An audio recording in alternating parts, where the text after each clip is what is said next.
نحمده ونستعينه ونستغفره ونؤمن به ونتوكل عليه ونعوذ بالله من شرور أنفسنا ومن سيئات أعمالنا من يهده الله فلا مضل له ومن يضلل فلا هادي له ونشهد أن لا إله إلا الله وحده لا شريك له ونشهد أن سيدنا ونبينا مولانا محمدا عبده ورسوله أرسله الله بالحق بشيرا ونذيرا وداعيا إلى الله بإذنه وسراجا منيرا أما بعد فقد قال الله تعالى في كلامه القديم أعوذ بالله من الشيطان الرجيم بسم الله الرحمن الرحيم وما آتاكم الرسول فخذوه وما نهاكم عنه فانتهوا واتقوا الله إن الله شديد العقاب صدق الله العظيم. கண்ணியத்திற்குரிய பெரியோர்களே, சகோதரர்களே, உலகத்தில் ஈமானை கெடுப்பதற்காக வேண்டி, இஸ்லாத்தை அழிப்பதற்காக வேண்டி ஆரம்ப காலத்திலிருந்தே பல்வேறு விதமான சூழ்ச்சிகளை பல மனிதர்கள் செய்து வந்திருக்கின்றார்கள். அவையெல்லாம் அந்தந்த நேரங்களிலே முறியடிக்கப்பட்டு உண்மையான ஈமான் எது, உண்மையான இஸ்லாம் எது என்பது பற்றி விளக்கங்களை மக்களுக்கு நல்ல மனிதர்கள் பலர் தெளிவுபடுத்திக் கொண்டிருக்கின்றார்கள். அந்த அடிப்படையில் தான் இந்த கூட்டமும் கூட்டப்பட்டிருக்கின்றது. நம்முடைய தமிழ்நாட்டில் சமீப காலமாக ஏற்பட்ட பல்வேறு விதமான குழப்பங்களிலே இன்று அதிகப்படியான குழப்பம் ஏற்பட்டு பல மனிதர்கள் அதை பற்றி குழம்பி போயிருக்கக்கூடிய சூழ்நிலை, அதனுடைய விளக்கம் தெரியாமல் தடுமாறிக் கொண்டிருக்கக்கூடிய சூழ்நிலை அமைந்திருக்கின்றது. சமீப காலமாக குர்ஆனும் ஹதீஸும் போதும் மார்க்கத்தை விளங்குவதற்கு இவை இரண்டு அல்லாத வேறு எதுவும் தேவையில்லை என்பதாக சொல்லி சமுதாயத்திலே பல குழப்பங்களை செய்து கொண்டிருந்தார்கள். அவர்களில் இருந்து ஒரு பிரிவினர் இப்பொழுது குர்ஆன் மட்டும் போதும், ஹதீஸுகள் தேவையில்லை என்பதாக சொல்லிக் கொண்டிருக்கின்றார்கள். இன்னும் கொஞ்சம் காலம் கழித்தால் குர்ஆனும் தேவையில்லை என்று சொல்லக்கூடிய ஒரு கூட்டம் வரும். அவர்களும் தங்களை முஸ்லிம்கள் என்பதாக சொல்லிக் கொள்ளுவார்கள். இவர்களும் இப்பொழுது தங்களை முஸ்லிம்கள் என்பதாக பெயர் வைத்து சொல்லிக் கொண்டிருக்கின்றார்கள். யார் குர்ஆன் மட்டும் போதும் என்று சொல்லுகின்றார்களோ இவர்கள். ஆனால் உண்மையிலேயே யார் ஹதீஸை விட்டு விடுகின்றார்களோ, ரசூலுல்லாஹி ஸல்லல்லாஹு அலைஹி வஸல்லம் அவருடைய நடைமுறைகளை விட்டு விடுகின்றார்களோ அவர்கள் உண்மையிலேயே மூமின்கள் அல்லர் என்பதை நாம் முதலாவதாக விளங்கிக் கொள்ள வேண்டும். இது பல தடவை கூட்டங்களிலே சொல்லப்பட்டு இருக்கின்றது, அழுத்தமாக வலியுறுத்தி சொல்லப்பட்டு இருக்கின்றது. குர்ஆன் மட்டும் போதும், ஹதீஸுகள் தேவையில்லை என்று சொன்னால் அவர்கள் காஃபிர்கள் என்பதிலே எந்த விதமான சந்தேகம் இல்லை. ஈமான் இழந்தவர்கள் அவர்கள். அதன் காரணமாக அவர்கள் அப்படியே இருந்து இறந்து விடுவார்களே. ஆனால் தௌபா செய்யாமல், திருந்தாமல், தங்களுடைய வாழ்க்கையை மாற்றி அமைத்துக் கொள்ளாமல் இருந்து அப்படியே இருந்து விட்டால் அவர்கள் நேராக நரகத்திற்கு செல்லக்கூடியவர்கள் என்பதையும் நாம் நினைவில் வைக்க வேண்டும். இப்பொழுது அவர்களுக்கு சட்டம் என்ன? காபிர்கள் என்று அவர்கள் தீர்ப்பளிக்கப்படுகின்ற காரணத்தினால் அவர்கள் இறந்துவிட்டால் நம்முடைய கபரிஸ்தானில் அடக்கக்கூடாது. அவங்களை சாதாரண மற்றவங்க சொல்றாங்க அஹ்லுல் குர்ஆன் என்பதாக. அஹ்லுல் குர்ஆன் அவங்க அல்ல, குர்ஆன் உடையவர்கள் என்பதாக. குர்ஆன் உடையவர்கள் நாம் தான், நம்ம தான் அஹ்லுல் குர்ஆன், குர்ஆன் உடையவர்கள். நம்மை பார்த்துத்தான் ரசூலுல்லாஹி ஸல்லல்லாஹு அலைஹி வஸல்லம் அவர்கள் யா அஹ்லல் குர்ஆன் லா தத்தவஸ்ஸதுல் குர்ஆன் என்ற ஹதீஸின் மூலமாக குர்ஆன் உடையவர்களே என்பதாக நம்மை அழைக்கின்றார்கள். அவங்க குர்ஆன் உடையவர், அஹ்லுல் குர்ஆன் என்பதாக சொல்ல முடியாதவர்களை, சொல்லக்கூடாது. அப்படி சொன்னா ஜஹ்லுல் குர்ஆன் என்று சொல்லலாம். குர்ஆனை விளங்காதவங்க அப்படின்னு சொல்லலாம். அஹ்லுல் குர்ஆன் அல்ல, ஜஹ்லுல் குர்ஆன் என்பதாக சொல்ல வேண்டும் அவர்களை. குர்ஆனையே விளங்காதவங்க. குர்ஆனை விளங்கினா ரசூலுல்லாஹ்வை கட்டாயமாக ஒத்துக்கொண்டுதான் ஆக வேண்டும். மாற்று மதத்தார்கள் எத்தனை ஆயிரக்கணக்கான பேர் ரசூலுல்லாஹி ஸல்லல்லாஹு அலைஹி வஸல்லம் அவர்களை இந்த சமுதாயத்தினுடைய அத்தாரிட்டியாக ஏற்றுக்கொள்ளக்கூடியவர்கள். இந்த சமுதாயம் அவர்கள்தான், இந்த சமுதாயம் அவர்கள்தான், இந்த ஷரியத் அவர்கள்தான், இந்த மார்க்கம் இஸ்லாம் என்று ஏற்றுக்கொள்ளக்கூடிய மாற்று மதத்தார்கள் ஏராளமாக இருக்கின்றார்கள். எல்லாருக்கும் தெரியும், ஒரு கிறிஸ்தவர் ஆய்வு செய்து உலகத்திலேயே முதல் மனிதர் என்று ரசூலுல்லாஹி ஸல்லல்லாஹு அலைஹி வஸல்லம் அவர்களை முதன்மைப்படுத்தி சொல்லியது. உலகத்திலே 100 நபர்களை தேர்ந்தெடுத்து முதலாவது நபர் எல்லா வகையான அறிவிலும் ஆற்றலிலும் சக்தியிலும் மற்ற வகை எல்லாவற்றிலும் அவர் முதலாம் அவர் என்று தேர்ந்தெடுத்தது ஒரு முஸ்லிம் அல்ல, ஒரு கிறிஸ்தவர். இப்படி ரசூலுல்லாஹி ஸல்லல்லாஹு அலைஹி வஸல்லம் அவர்களை ஏற்றுக்கொண்டவர்கள் மாற்று மதத்தார்களும் கூட இருக்கின்றார்கள்.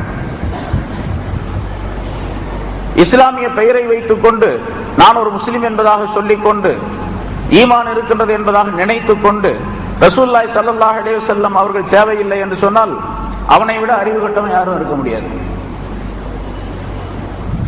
ஆகவே அவனை ஜஹலுல் குர்ஆன் என்று சொல்ல வேண்டும். அப்படிப்பட்ட மனிதர்கள் காபிர்கள் கபரிஸ்தான்ல அடக்கக்கூடாது. அப்படியே தெரியாதனமா அடக்கிட்டீங்கன்னு வச்சுங்க, அந்த கபரை தோண்டி அந்த ஜனாசாவை தூக்கி வெளியே போடுவதும் அவசியம். ஜனாசாவை தூக்கி வெளியே போடணும், கபர்ல அடக்கக்கூடாது.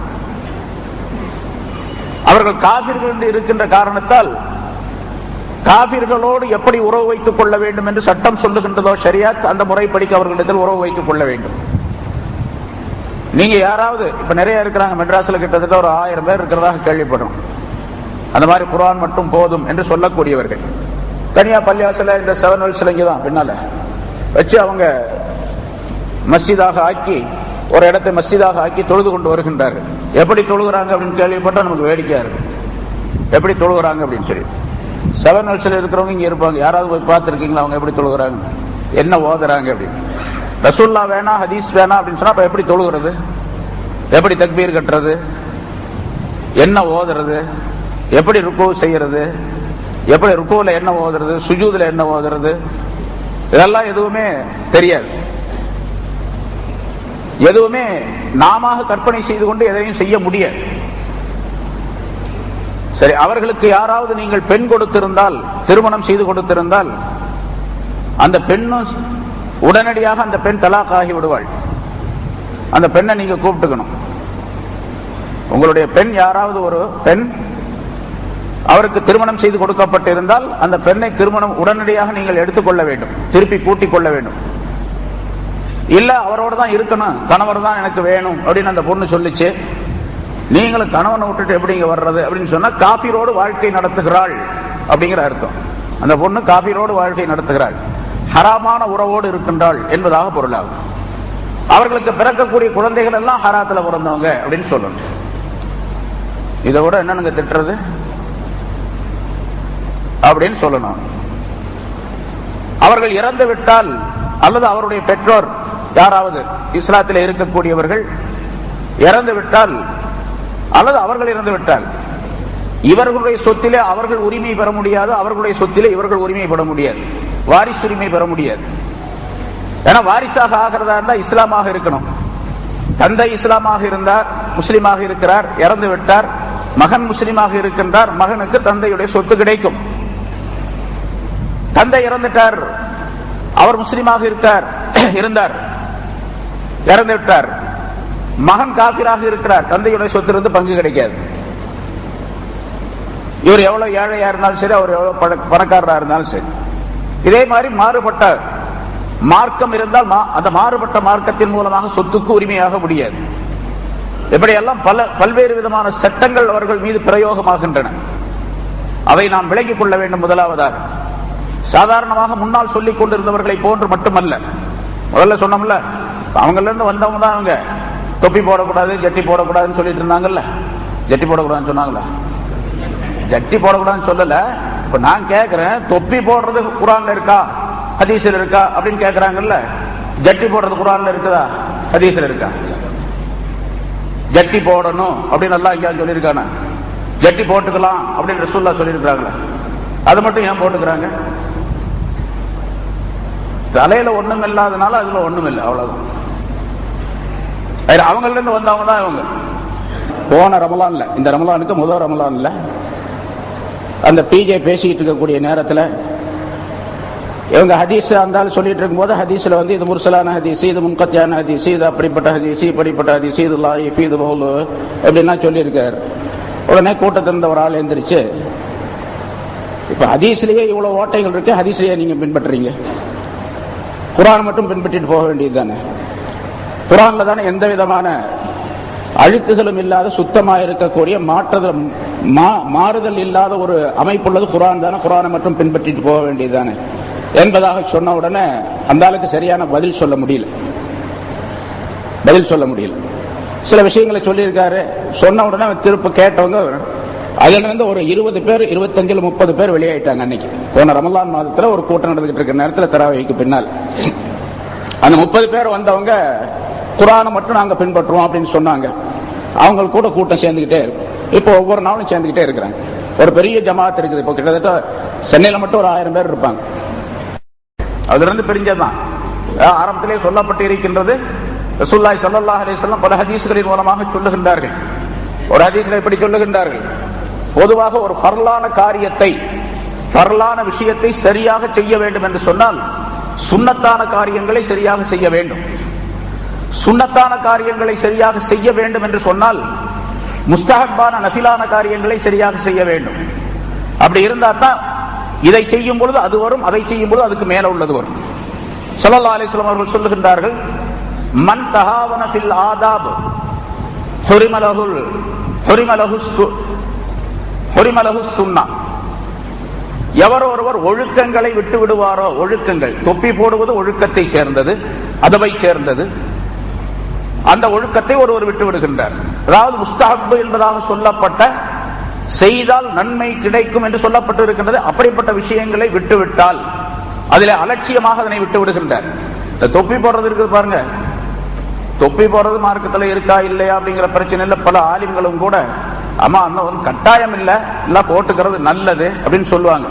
நல்லது எப்படிங்கிறதுக்கு எப்பன்னு கேட்டா போட்டுக்கிறது நல்லது அப்படின்னு சொன்னா இவர் அதை அலட்சியப்படுத்தாமல் இருக்கக்கூடிய நேரத்தில் போடாவிட்டால் ஒரு ஏதாவது ஒரு சமயத்தில் அசந்து மறந்து விட்டுட்டார் அப்படின்னு சொன்னா அப்பொழுது பரவாயில்லை அப்படின்னு சொல்லுவோம். வேண்டுமென்றே ஒருவர் தொப்பி போடாமல் தொழுதால், வேணும்னு மனம் அறிந்து தொப்பி போடணுமா கட்டாயமா அதெல்லாம் தேவையில்லை என்று சொல்லி மனம் முரண்டாக மனமறிந்து ஒருவர் தொப்பி போடாமல் தொழுதால் அது குஃப்ரு. ஷரியத்துடைய சட்டம், அது ஃபிக்ஹுடைய சட்டம். தொப்பி போடாமல் தொழுவது குஃப்ரை சார்ந்தது. இப்ப இங்க தொப்பி போடாமல் யார் தொழுகின்றார்களோ அவர்கள் எல்லாம் குஃப்ரை செய்கின்றார்கள் அப்படின்னு அர்த்தம். குஃப்ரான காரியங்களை, இறை நிராகரிப்பை செய்து கொண்டிருக்கிறார்கள் அப்படின்னு அர்த்தம். ஸல்லல்லாஹு அலைஹி வஸல்லம் சொல்லுங்க, மன் தஹாவன ஃபில் ஆதாப் ஹுரிம லஹு சுன்னா. எவர் ஒருவர் ஒழுக்கங்களிலே அலட்சியம் காட்டுகின்றாரோ அவருக்கு சுன்னத்து இல்லாமல் ஆக்கப்பட்டு விடும். சுன்னத்தை செய்ய, சுன்னத்தான காரியங்களை செய்யக்கூடிய மனப்பான்மை அவருக்கு வராது. அந்த எண்ணத்தை அல்லாஹ் தஆலா எடுத்துருவான். வமன் தஹாவன பிஸ்ஸுன்னா ஹுரிம லஹுல் வாஜிபாத். எவர் சுன்னத்தை அலட்சியமாக கருதுகின்றாரோ அவர் வாஜிபுகளை விட்டுவிடக்கூடிய சூழ்நிலை அவருக்கு ஏற்பட்டுவிடும். வாஜிபுகளை அலட்சியமாக கருதுவார். வமன் தஹாவன பில் வாஜிபாத் ஹுரிம லஹுல் ஃபராயித். எவர் வாஜிபுகளை அலட்சியமாக கருதுகின்றாரோ அவருக்கு ஃபர்லுகளை அலட்சியமாக கருதக்கூடிய சூழ்நிலை ஏற்பட்டுவிடும். வமன் தஹாவன பில் ஃபராயில் ஹுரிம லஹுல் மாரிஃபா. யார் ஃபர்லான காரியங்களை அலட்சியமாக கருதுகின்றாரோ, கடமையானவற்றை அலட்சியமாக நினைக்கின்றாரோ அவருக்கு ஞானம் இல்லாமல் போய்விடும். அல்லாஹுடைய மாரிஃபா என்று சொல்லப்படக்கூடிய ஞானம் இல்லாமல் போய்விடும். இப்ப இங்க ஸல்லல்லாஹு அலைஹி வஸல்லம் ஒன்றோடு ஒன்றை தொடர்பு படுத்தி காட்டுகின்றார்கள். அல்லாஹுடைய விளக்கம் வேண்டும் என்று சொன்னால் ஃபர்லுகளை கட்டாயமாக செய்ய வேண்டும். ஃபர்லுகளை நிரப்பமாக செய்ய வேண்டும் என்று சொன்னால் வாஜிபுகளை நிறைவேற்ற வேண்டும். வாஜிபுகளை சரியாக செய்ய வேண்டும் என்று சொன்னால் சுன்னத்துகளை கடைபிடிக்க வேண்டும். சுன்னத்துகளை சரியாக செய்ய வேண்டும் என்று சொன்னால் முஸ்தஹப்பான காரியங்களை செய்ய வேண்டும். சும்மா இப்படி வருஷப்படுத்தி வைக்கல இமாம்கள். ஹதீஸ்களில் இருந்து ஆய்வு செய்து மிகப்பெரிய பிரயாசைப்பட்டு தங்களுடைய வாழ்க்கையை அதற்காக வேண்டி அர்ப்பணித்து இந்த காரியங்களை எல்லாம் படித்தரங்களாக வகுத்து தந்தது நமக்கு கிடைத்திருக்கக்கூடிய மிக அற்புதமான பாக்கியமாகும். அது சாதாரணமானதல்ல. ஆகவே ஒன்றை விட்டுவிட்டால் இன்னொன்று இல்லாமல் ஆகிவிடும் என்பதை நாம் கவனத்தில் கொள்ள வேண்டும். சரி, அதே போல ஹதீஸ்கள் இல்லை என்று சொன்னால் குர்ஆனை விளங்க முடியாது. குர்ஆனில் இருக்கக்கூடிய கட்டளைகள் எதுவுமே தெரியாது. தொழுகணும் அப்படின்னு இருக்கு, அவ்வளவுதான். அகீமுஸ் ஸலா, தொழுகையை நிலை நிறுத்துங்கள், அவ்வளவுதான் இருக்கு. எத்தனை ரக்காயத்துங்கிறது குர்ஆன்ல இல்ல. ஆனா அவங்களே சொல்றாங்க, அல்லாஹ் விரும்பி இருந்தால் எத்தனை ரக்காயத்து தொழ வேண்டும் என்று அல்லாஹ் நாடி இருந்தால் அவரே அறிவித்திருப்பார், குர்ஆனின் மூலமாக அல்லாஹ் சொல்லி இருப்பார் அப்படின்னு சொல்றான். அல்லாஹ்வை அவன்னு சொல்றீங்களே நீங்க, ரசூலுல்லாஹ்வை போய் பெருசா கொண்டாடுறீங்க, அவர்கள் அப்படின்னு வேற சொல்றீங்க, அவர்னு கூட சொல்றது அவர்கள்னு வேற சொல்றீங்க, அப்புறம் ஸலவாத்தெல்லாம் வேற சொல்லிக்கிறீங்க, ஷிர்கான காரியத்தெல்லாம் செய்றீங்க. ஸலவாத் சொல்றது ஷிர்க் அப்படிங்கிறான், ஷிர்கான காரியத்தை செய்றீங்க. அஜித்துமார்களை பார்த்தா ஹஜ்ரத் அப்படின்னு சொல்லி கூப்பிடுறீங்க. இப்படி எல்லாம் பெரியவர்களுக்கெல்லாம் மதிப்பு கொடுத்து பெரிய மதிப்பு மரியாதையை செய்யும் போது எல்லாத்தையும் உலகத்தையே படைச்ச வானம் பூமிகளை படைச்ச அல்லாஹ் தஆலா போய் அவன் இவன் சொல்றீங்களே, இது நியாயமா? இது எவ்வளவு பெரிய அநியாயம் அப்படின்னு சொல்லி எழுதியிருக்கிறான். அதுக்கு முன்னாலே நான் விளக்கம் சொல்லி இருக்கிறேன். குறிப்பாக உலமாக்கள், அறிஞர்கள் தெரிந்து கொள்ள வேண்டிய விஷயம் அது. இஸ்லாம் இந்தியாவுக்கு வந்த நேரத்தில், குறிப்பாக தமிழ்நாட்டுக்கு வந்த நேரத்தில், அல்லாஹ்வை பற்றி அறிமுகப்படுத்தக்கூடிய நேரத்தில் அல்லாஹ் சொன்னான் அப்படின்னு சொல்றதா, அல்லாஹ் சொன்னார் என்று சொல்லுவதா அப்படிங்கிறது அந்த காலத்தில் உள்ள அறிஞர்கள் ஆரம்ப காலத்தில் ஒரு 1400 1300 வருஷத்துக்கு முன்னால் 1400 வருஷத்துக்கு முன்னால் உள்ள பிரச்சனை. தமிழ்நாட்டுக்கு இஸ்லாம் வந்த நேரத்தில் அல்லாஹ்வை பற்றி சொல்லும் பொழுது அல்லாஹ் சொன்னார்னு சொல்றதா சொன்னான்னு சொல்றது என்ற ஒரு விவாதம் அறிஞர்களுக்குள்ளே ஏற்பட்டது. மற்ற மொழிகளில் எல்லாம் அவன் அவர் அப்படிங்கிறதுக்கு ரெண்டுக்கும் ஒரே வார்த்தை தான் உபயோகப்படுத்தப்படுகின்றது பெரும்பாலும். ஆங்கிலத்தில் ஹி என்று சொன்னால் அவன் அவர் ரெண்டு சொல்லலாம், அரபியில ஹுவ என்று சொன்னால் அவன் அவர் ரெண்டு சொல்லலாம், உருதுவில ஓ என்று சொன்னால் அவன் அவர் ரெண்டுக்கும் சொல்லலாம். இப்படி எல்லா மொழிகளிலேயும் ஒரு வார்த்தை ரெண்டுக்கும் உபயோகப்படுத்தலாம். தமிழ்ல மட்டும் அவன் என்று ஒன்று இருக்கின்றது, அவர் ஒன்று இருக்கின்றது, ரெண்டு. ஆனா உண்மையிலேயே அவர் என்பது பன்மை, அது ஒருமை அல்ல. ஒருமைங்கிறது அவன் சொன்னாதான் ஒருமையை குறிக்கும். அவர் என்பதிலே இர் என்ற அந்த விகுதி பன்மையை குறிக்கக்கூடிய வார்த்தை எழுத்தது, அதனால அவர்ங்கிறது பன்மை.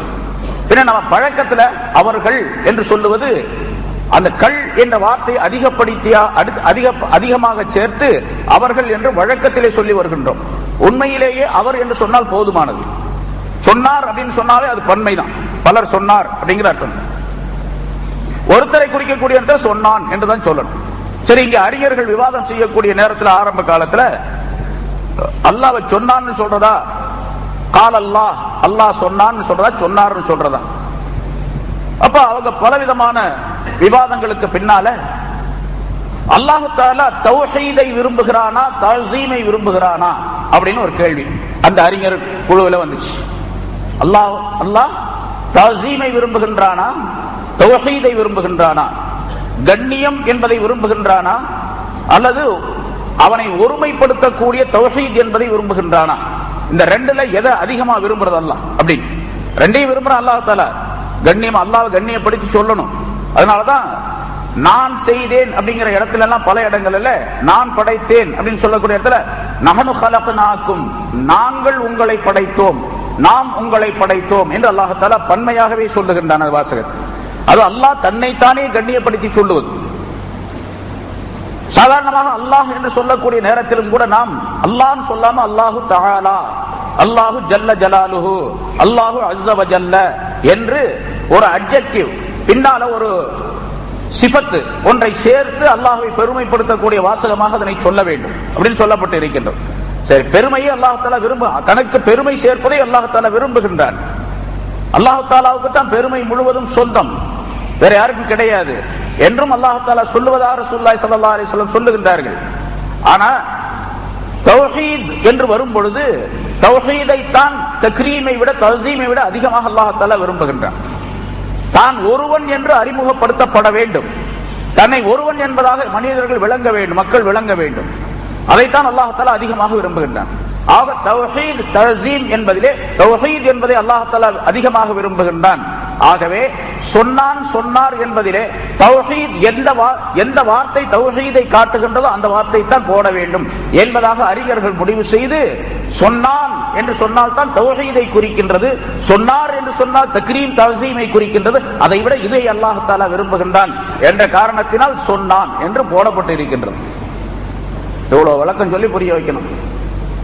அல்லாஹ் சொன்னான் அப்படிங்கிறது சும்மா அறிஞர்கள் சொல்லவில்லை, அல்லாஹ் சொன்னான். சரி, இப்ப என்ன சொன்ன, தொழுகை ரக்காத்துகளை அல்லாஹ் சொல்லி இருந்தா விரும்பி இருந்தால் ரக்காத்துகளை சொல்லி இருக்கணும். குர்ஆன்ல ரக்காத்துகள் கிடையாது, அதனால எத்தனை ரக்காத்து வேணாலும் தொழுதுக்கலாம்.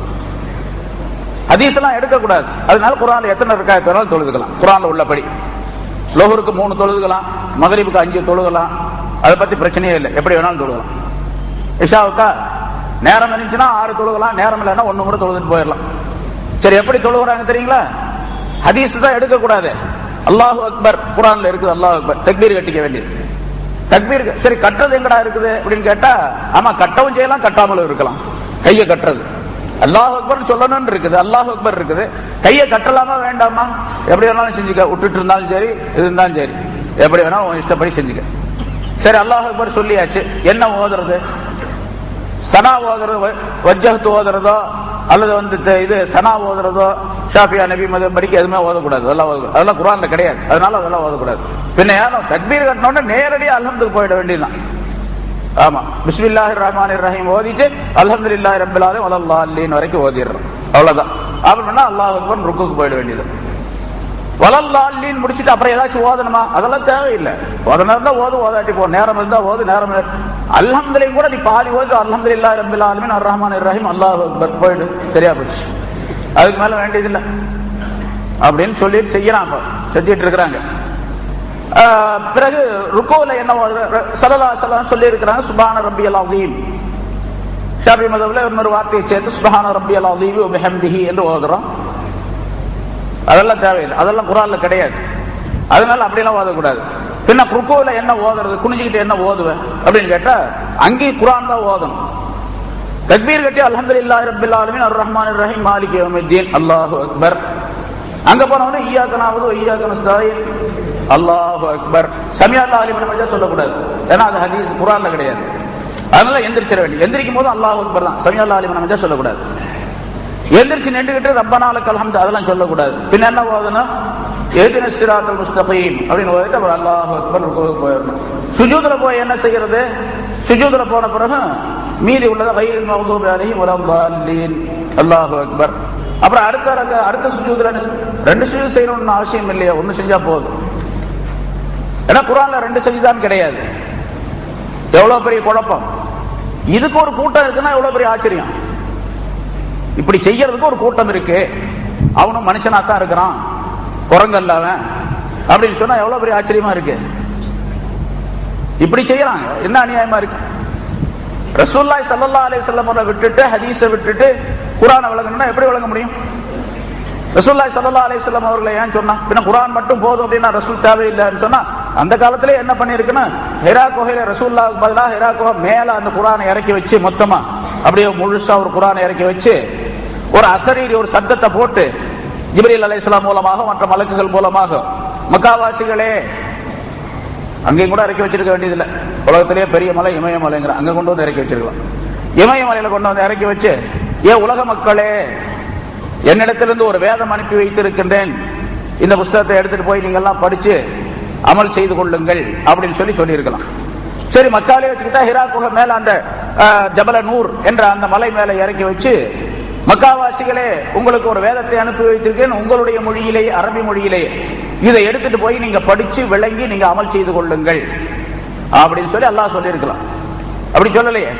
குர்ஆன் மட்டும் இறக்கி வைத்தால் போதாது, குர்ஆன் மட்டும் இறக்கி வைத்தால் விளங்க முடியாது அப்படிங்கிறதுக்காக வேண்டித்தான் ரசூலுல்லாஹி ஸல்லல்லாஹு அலைஹி வஸல்லம் அவர்களை விளக்க உரையாளராக ரசூலுல்லாஹி ஸல்லல்லாஹு அலைஹி வஸல்லம் அவர்களை அல்லாஹ் தஆலா அனுப்பி வைத்தான். லிதுபய்யின லின்னாஸ், மனிதர்களுக்கு நீங்கள் பயான் செய்வதற்காக வேண்டி என்று அல்லாஹ் தஆலா சொல்லுகின்றான். எதுக்காக இந்த குர்ஆனை இறக்கி வச்சோம்? உங்களுக்கு மனிதர்களுக்கு நீங்கள் விளக்கம் சொல்வதற்காக வேண்டி, விரிவுரை செய்வதற்காக வேண்டி என்று அல்லாஹ் தஆலா சொல்லுகின்றான். அது எவ்வளவு நாள்?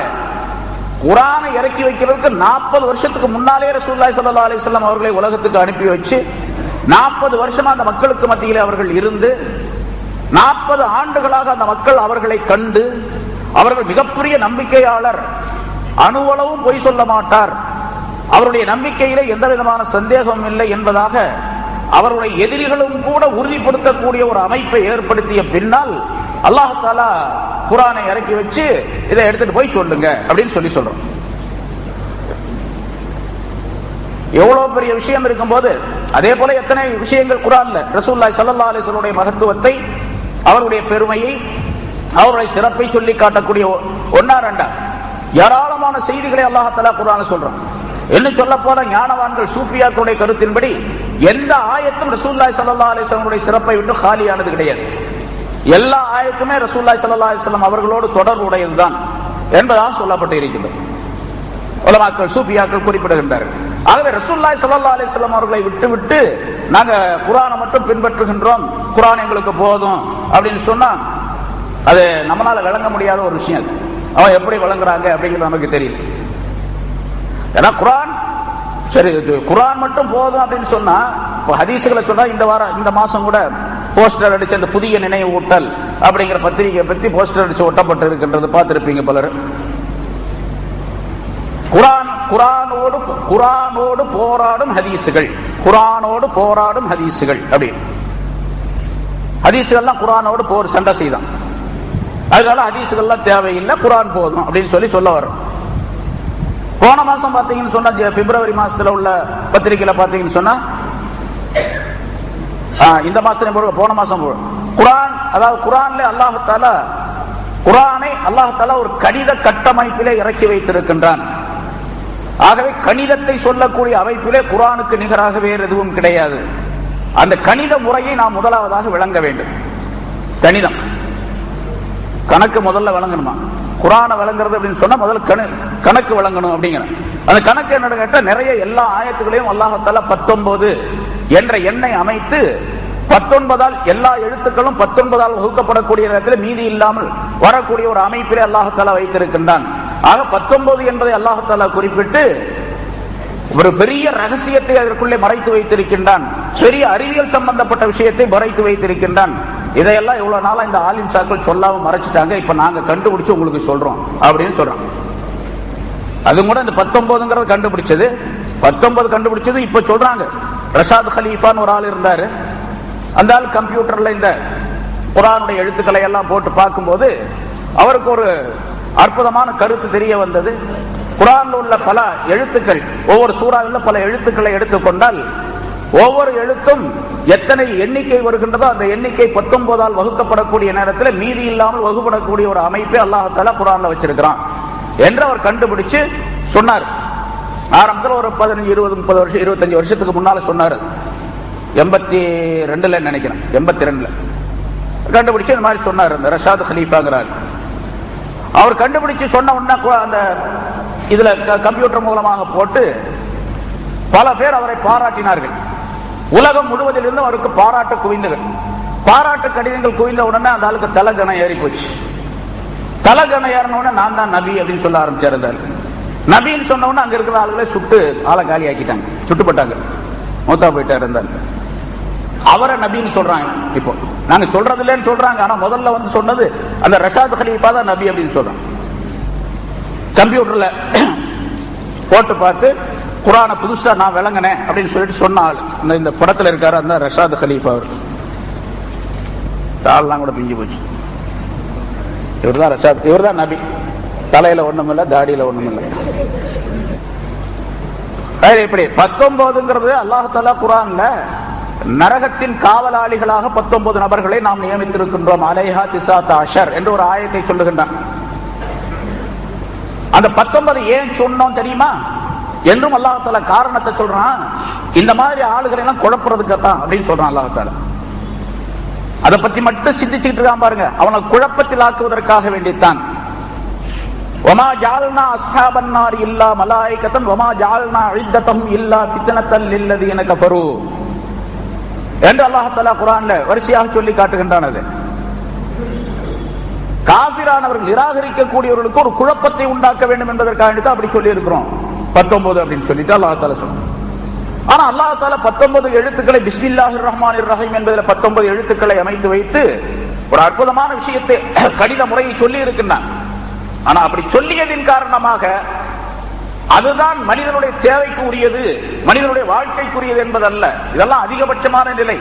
ஒரு மனிதர் ஆய்வு செய்து அந்த 19 விஷயத்தை கண்டுபிடிக்கின்றார், அதற்குரிய விளக்கத்தை சொல்லுகின்றார், விரிவுரை செய்கின்றார் என்று சொன்னால் அது இஸ்லாத்திற்கு அப்பாற்பட்ட இஸ்லாத்தை விளங்குவதற்கு அல்லாஹ் தஆலாவுடைய ஆற்றலையும் அவனுடைய இல்மையும் விளங்கிக் கொள்வதற்கு ஒரு அற்புதமான வழியாக ஆக்கப்பட்டிருக்கின்றதை தவிர வாழ்க்கையின் நடைமுறைக்கு தேவைப்படக்கூடியதாக அதை அல்லாஹ் தஆலா அமைத்து வைக்கவில்லை.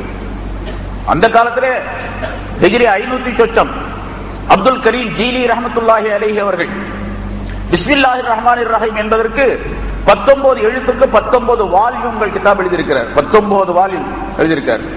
ஒரு எழுத்துக்கு ஒரு வால்யூம், பேக்கு 1, சீனுக்கு 1, மீமுக்கு 1, 19 வால்யூம்கள் எழுதியிருக்கிறார். இன்னைக்கு 19 பற்றி பேசிக் கொண்டிருக்கக்கூடிய இவர்கள் அதை பற்றி ஒண்ணுமே எழுத முடியாது, எதுவுமே தெரியாது. இப்படிப்பட்ட அற்புதமான ஒரு விஷயத்தை அல்லாஹ் தஆலா சொல்லி இருக்கின்றான். ஆனால் அதுதான் மனிதனுடைய வாழ்க்கை அல்ல, இஸ்லாத்தினுடைய வாழ்க்கை அல்ல, ஷரியத்தினுடைய நடைமுறை அல்ல. அது குர்ஆனை அதிகப்படியாக விளங்கிக் கொள்வதற்கு தேவைப்பட்ட சில விஷயங்கள். அது யாராவது ஒருவர் ஆய்வு செய்யக்கூடியவர் சொல்லக்கூடிய விஷயம். அதை மட்டும் வைத்துக் கொண்டு குர்ஆன் ரொம்ப அற்புதமானது, ஹதீஸ் தேவையில்லை அப்படின்னு சொன்னான். அப்படித்தான் சொல்றோம். அல்லாஹ் தஆலா இந்த 19 ரொம்ப அற்புதமா அமைச்சு வச்சிருக்கிறான். அதுல எதுல எடுத்தாலும் 19 என்பது வருகின்றது.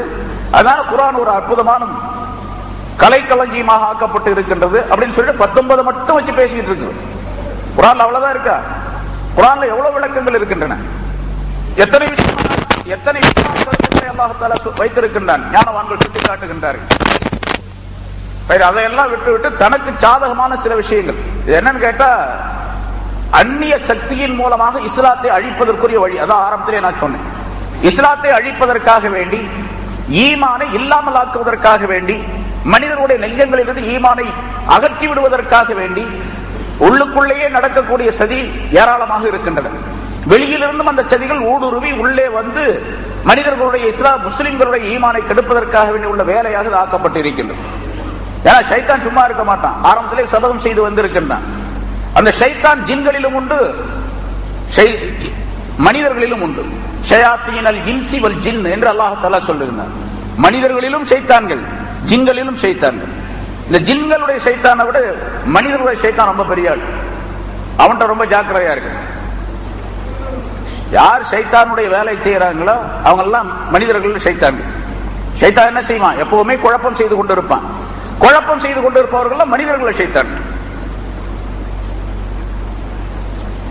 குர்ஆனை அல்லாஹ் தஆலா ரசூலுல்லாஹி ஸல்லல்லாஹு அலைஹி வஸல்லம் அவர்கள் மூலமாக விளங்க வேண்டும் என்பதைத்தான் அமைத்து வைத்திருக்கின்றார். அதற்கு ஏராளமான ஹதீஸ்கள், சான்றுகள் பல தடவை சொல்லப்பட்ட விஷயம்தான். ரசூலுல்லாஹி ஸல்லல்லாஹு அலைஹி வஸல்லம் அவர்கள் கேட்டுத்தான் சஹாபாக்கள் குர்ஆனுடைய விளக்கத்தை தெரிந்து கொண்டார்கள். சில நேரங்களில் சஹாபாக்கள் தாங்களாக சில கருத்துக்களை விளங்கிக் கொண்டு தவறாக ஆகிவிட்ட நேரத்திலே ரசூலுல்லாஹி ஸல்லல்லாஹு அலைஹி வஸல்லம் திருத்தி இப்படி அல்ல இப்படி என்பதாக சொல்லிக் கொடுத்திருக்கின்றார்கள். நீண்ட வரலாறு, நிறைய செய்திகள் சொல்லப்பட்டு இருக்கின்றன. அதனால குர்ஆனை மட்டும் வச்சு நம்ம குர்ஆனை விளங்கிக் கொள்ள முடியாது. குர்ஆனை விளங்கிக் கொள்ள முடியாது. இப்படி ஒரு தடவை பேசினேன், போன வருஷமா இங்க பக்கத்துல தான், இதே இந்த ஏரியாவில் தான். குர்ஆனை பாருங்க, முழுமையாக நான் கூட முழுமையாக விளங்க முடியாது அப்படின்னு சொன்ன உடனே ஒரு பத்திரிகையில் எழுதியிருந்தான். அவரும் கூட குர்ஆனை விளங்க முடியாதுன்னு சொல்லிட்டாருங்க. குர்ஆனை விளங்காத ஒரு ஆள் தன்னை அஜர்த்துன்னு சொல்லிட்டு இமாம்னு சொல்லிட்டு தொழு வச்சுட்டு இருக்காரு. இது எப்படி ஆகிறது அப்படின்னு சொல்லி எழுதியிருக்காரு. குர்ஆனை விளங்க முடியாது அப்படின்னு சொன்னா வெளித்தோற்றமா இருக்கக்கூடிய அர்த்தங்களை விளங்க முடியும், அதுக்குள்ள இருக்கக்கூடிய சில கருத்துக்களை விளங்க முடியும், உலமாக்கள் முஃபஸ்ஸிரீன்கள் என்ன எழுதி வைத்திருக்கின்றார்களோ அதை விளங்க முடியும். அது அல்லாத ஏராளமான கருத்துக்கள், ஏராளமான ஞானங்கள் அதற்குள்ளே புதைந்து கிடக்கின்றன. அவை அனைத்தையும் விளங்க முடியாது அப்படின்னு நம்ம சொன்னோம். எல்லாத்தையும் எப்படி விளங்க முடியும்? குர்ஆன் கடல் போன்றது என்பதாக அல்லாஹ் தஆலா வர்ணிக்கின்றார். அதில் இருக்கக்கூடிய கருத்துக்களை முழுமையாக விளங்கிக் கொள்ள முடியாது. மனிதர்களுக்கு தேவைப்படக்கூடிய விஷயங்கள் அனைத்தையும் தெளிவுபடுத்தி வைத்திருக்கின்றார்கள் ஞானவான்கள். நமக்கு அவற்றை மட்டும் பின்பற்றி செல்ல வேண்டும். குர்ஆன் போதும், குர்ஆன் மட்டும் போதும் என்றிருந்தால் நான் முதல்ல சொன்னபடி ஹிரா மலையின் மீது, அந்த ஜபல நூரின் மீது அல்லாஹ் தஆலா இறக்கி வைத்து, மனிதர்களே இதோ என்னுடைய வேதத்தை இறக்கி வைத்திருக்கின்றேன், நீங்கள் இதனை பற்றி பிடித்துக் கொள்ளுங்கள், எடுத்துச் செல்லுங்கள், இதில் இருக்கக்கூடிய கருத்தின்படி நடந்து கொள்ளுங்கள் என்பதாக சொல்லி இருக்க வேண்டும். அப்படி சொல்லல. சரி, இவங்க சொல்றாங்க இப்ப குர்ஆன் மட்டும் போதும், குர்ஆன் மட்டும் தான் நம்பிக்கைக்குரியது, ஹதீஸ்கள் எல்லாம் நம்பிக்கைக்கு உரியவை அல்ல அப்படின்னு சொன்னா, குர்ஆனும் கூட இவங்களுடைய சொல்படி நம்பிக்கைக்குரியதல்ல, அவங்களுடைய கருத்தின்படி நம்பிக்கைக்குரியதல்ல. ஏன்னா குர்ஆனும் கூட ரசூலுல்லாஹி ஸல்லல்லாஹு அலைஹி வஸல்லம் அவர்கள் இந்த உலகத்தை விட்டு பிரியக்கூடிய நேரத்தில் ஒரு குர்ஆன் கூட உலகத்துல கிடையாது. ஸல்லல்லாஹு அலைஹி வஸல்லம் எழுதி வச்சுட்டு போகல. சஹாபாக்கள் யாரும் முழுமையாக குர்ஆனை எழுதி வைத்திருக்கவில்லை. சிலர் தங்களுடைய நெஞ்சங்களிலே அதனை பாடமாக்கி வைத்திருந்தார்கள். பல தோல் துண்டுகளிலும் எலும்பு துண்டுகளிலும் எலும்பு பட்டைகளிலும் அதனை எழுதி வைத்திருந்தார்கள். குர்ஆனை முழுமையாக பாடமாக்கிய அல்லது அதிகபட்சமாக பாடமாக்கிய பல குர்ராக்கள், காரிகள் என்று சொல்லப்படக்கூடிய ஹாஃபிஸ்கள் ஸல்லல்லாஹு அலைஹி வஸல்லம் அவர்கள் இறந்துவிட்ட அடுத்த ஆண்டிலே போரிலே, யமாமா போரிலே இறந்து விட்டார்கள். ஒரு 70 காரிகள். ஹஜ்ரத் அபூபக்கர் சித்திக் ரலியல்லாஹு தஆலாவுடைய ஆட்சி காலத்திலே இதை பார்த்த ஹஜ்ரத் உமர் ரலியல்லாஹு தஆலா அவர்கள் ரொம்ப கவலைப்பட்டு அபூபக்கர் சித்திக் ரலியல்லாஹு தஆலா அவர்களிடத்தில் வந்து சொல்லி, இருவரும் கலந்து பேசி, ஸைத் இப்னு சாபித் என்ற காத்திபுல் வஹி எழுதி கொண்டிருந்த அந்த சஹாபியை கூப்பிட்டு, நீங்கள் தான் இதற்கு தகுதியானவர்கள் என்பதாக சொல்லி குர்ஆனை ஒன்று சேர்த்து கொண்டு வந்து தர வேண்டும், எழுதி தர வேண்டும் என்பதாக கட்டளையிட்டார்கள். ஸைத் இப்னு சாபித் ரலியல்லாஹு தஆலா அவர்கள் மிகுந்த சிரமப்பட்டு அந்த குர்ஆனை ஒன்று சேர்த்து கொண்டு வந்து அபூபக்கர் சித்திக் ரலியல்லாஹு தஆலா அவர்களிடத்தில் கொடுத்திருந்தாங்க. முத உருவானது குர்ஆன் என்பதாக இப்பொழுது இருக்கக்கூடிய அமைப்பிலே உருவானது குர்ஆன் என்பது ஸைத் இப்னு சாபித் ரலியல்லாஹு தஆலா அவர்களின் மூலமாக முதலாவதாக எழுதப்பட்டு கொண்டு வந்து கொடுக்கப்பட்டது. இப்ப குர்ஆன் எங்க இருந்து வந்துச்சு? அதுவும் மனிதர் சொன்னதான். சஹாபாக்கள் எல்லாம் நம்பிக்கைக்குரியவர்கள் அல்லர், அதனால ஹதீஸ்கள் எல்லாம் நம்பிக்கைக்குரியதல்ல என்று சொன்னால், அப்ப குர்ஆனும் அப்படித்தானே?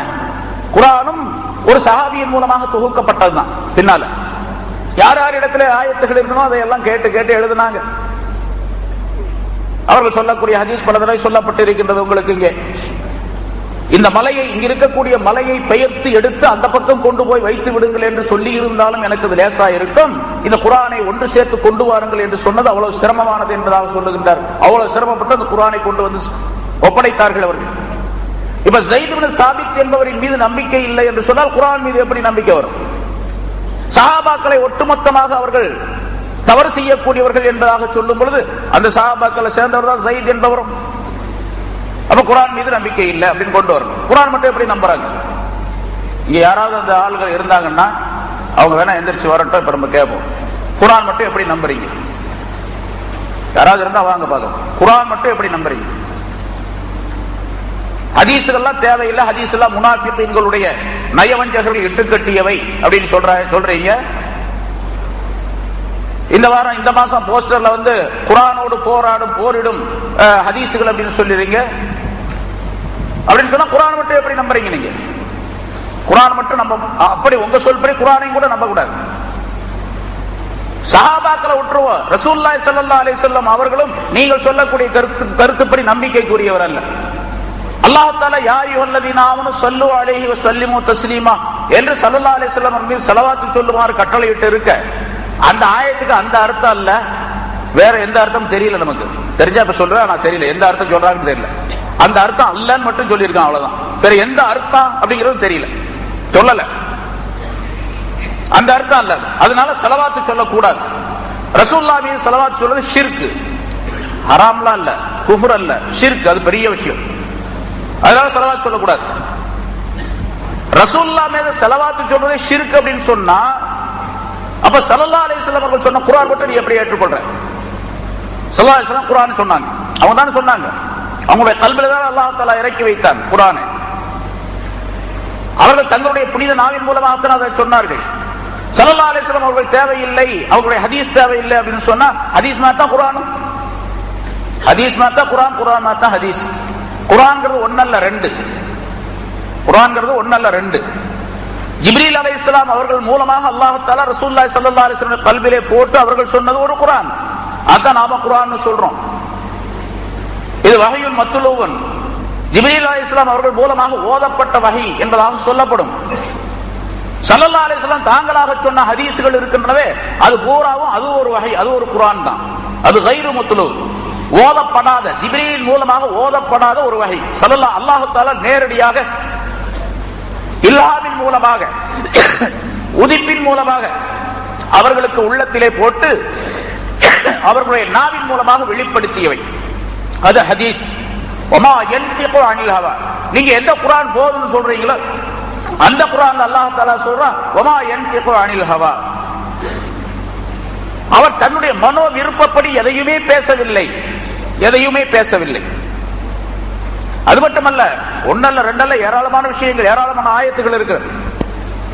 ஆயிரக்கணக்கான, நான் முதல்ல சொன்னேன், ஆயிரக்கணக்கான அந்த குர்ஆன் பூராமே ரசூலுல்லாஹ் தான்.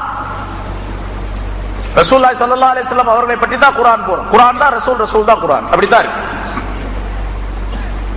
வமா ஆதாகுமுர் ரசூலு ஃபஹுதுஹு வமா நஹாகும் அன்ஹு ஃபன்தஹு. நம்முடைய ரசூல் முஹம்மது ஸல்லல்லாஹு அலைஹி வஸல்லம் அவர்கள் எதை உங்களுக்கு கொடுத்தாரோ அதை அப்படியே பற்றி பிடித்துக் கொள்ளுங்கள் என்று அல்லாஹ் தஆலா சொல்றான். பற்றி பிடித்துக் கொள்ளுங்கள். எதை வேண்டாம் என்று சொன்னாரோ அதை அப்படியே விட்டு விடுங்கள் என்றும் அல்லாஹ் தஆலா குறிப்பிடுகின்றான். இப்ப ரசூலை பத்தி அல்லாஹ் தஆலா எவ்வளவு பெரிய சான்று சொல்லுகின்றான், எவ்வளவு பெரிய சாட்சி சொல்லுகின்றான், எவ்வளவு பெரிய அத்தாரிட்டி, ஆதாரமான விஷயத்தை சொல்லுகின்றான். அந்த ரசூல் தேவையில்லை, ரசூல் சொன்ன குர்ஆன் மட்டும் போதும் அப்படின்னு சொன்னா எவ்வளவு பெரிய பைத்தியக்காரன். அதனால இவங்க பேர் ஜஹலுல் குர்ஆன் அப்படின்னு சொல்லணும். அஹ்லுல் குர்ஆன் அல்ல, ஜஹலுல் குர்ஆன் என்றுதான் சொல்லணும். இமாம் ஷாஃபி ரஹ்மத்துல்லாஹி அலைஹி அவர்கள், முன்னாலே சொல்லியிருக்கிறேன், இங்கேயும் சொல்லியிருக்கிறேன். இமாம் ஷாஃபி ரஹ்மத்துல்லாஹி அலைஹி அவர்கள் எகிப்து நாட்டுக்கு போன நேரத்தில் மக்களுக்கு அடிக்கடி உபதேசம் செய்து கொண்டு இருப்பார்கள். ஒரு நாள் இந்த மாதிரி மஜ்லிஸ், பெரிய மஜ்லிஸ் பயான் செஞ்சாங்க. கடைசியில சொன்னாங்க, உங்களுக்கு யாருக்காவது சந்தேகம் இருந்தா கேளுங்க, நான் குர்ஆன்ல இருந்தே பதில் சொல்லுகின்றேன், நீங்க எந்த கேள்வி கேட்டாலும் சரி அது குர்ஆன்ல இருந்து சொல்றேன் அப்படின்னாங்க. உடனே கூட்டத்தில் ஒருத்தர் எந்திரிச்சு கேட்டாரு, எஹ்ராம் கட்டி இருக்கக்கூடிய ஒரு மனிதர், ஹஜ்ஜுக்காக வேண்டி இருக்கக்கூடிய ஒரு மனிதர் குளவியை அடிக்கலாமா அப்படின்னு சொல்லி ஒருத்தர் கேள்வி கேட்டார். குளவி, இந்த வீட்டில் கூடு கட்டது பாருங்க, அந்த குளவி. இப்ப இமாம் ஷாஃபி ரஹ்மத்துல்லாஹி என்ன சொல்லணும்? குர்ஆன்ல இருந்து பதில் சொல்லணும் அவங்க சொன்னபடி. உடனே குர்ஆன்ல ஒரு ஆயத்தை வாசித்தார்கள். அதான் நான் இப்ப வாசிச்ச ஆயத்து, முதல்ல வாசிச்சது. வமா ஆதாகுமுர் ரசூலு ஃபஹுதுஹு வமா நஹாகும் அன்ஹு ஃபன்தஹு. நம்முடைய ரசூல் ஸல்லல்லாஹு அலைஹி வஸல்லம் அவர்கள் எதை உங்களுக்கு கொடுத்தார்களோ அதை எடுத்துக் கொள்ளுங்கள், எதை விட்டும் அவர்கள் உங்களை தடுத்தார்களோ அதை விட்டு விடுங்கள் அப்படிங்கிற அர்த்தம்.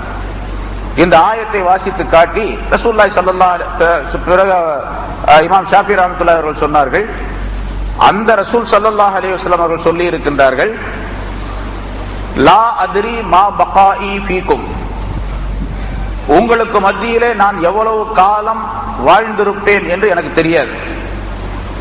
ஃபக்தது பில்லதைனி மின் பாதி.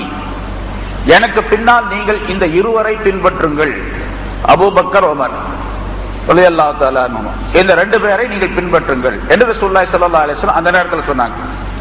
வேற ஹதீஸ்ல குலஃபாய் ராஷிதீன் என்ற 4 கலீஃபாக்களை பின்பற்ற சொல்லி, வேறு சில ஹதீஸ்களே சஹாபாக்கள் ஒட்டுமொத்தமாக எல்லா சஹாபாக்களையும் பின்பற்ற சொல்லி எல்லாம் சொல்லி இருக்கின்றார்கள். இந்த ஹதீஸ்ல அந்த 2 பேரை சொல்றாங்க. இப்ப இமாம் ஷாஃபி ரஹ்மத்துல்லாஹி சொல்லுகின்றார்கள், குர்ஆன்ல அல்லாஹ் தஆலா சொல்லுகின்றான், ரசூல் சொல்றது கேளுங்க அப்படின்னு. அந்த ரசூல் ஸல்லல்லாஹு அலைஹி வஸல்லம் அவர்கள் சொல்லுகின்றார்கள், எனக்கு பின்னால இருவரை பின்பற்றுங்கள் என்பதாக சொல்லுகின்றார்கள். அந்த இருவரிலே ஒருவர் ஹஜ்ரத் உமர் ரலியல்லாஹு தஆலா அன்ஹு அவர்கள் சொல்லி இருக்கின்றார்கள், எஹ்ராம் கட்டி இருக்கக்கூடிய ஒரு மனிதர் குளவியை அடிக்கலாம் அப்படின்னு சொல்லி இருக்கிறாங்க. அப்படின்னா இமாம் ஷாஃபி ரஹ்மத்துல்லாஹி கருத்து என்ன? எஹ்ராம் கட்டி இருக்கக்கூடிய ஒரு மனிதர் குளவியை அடிக்கலாங்கிற குர்ஆன்ல இருக்குதுங்கிறாங்க. அதனாலதான் சூஃபியாக்கள் இடத்துல குர்ஆன்ல உள்ளது வேறு, ஹதீஸ்ல உள்ளது வேறுன்னா கிடையாது அவங்கள்ட்ட. சட்டம் அப்படி அல்ல.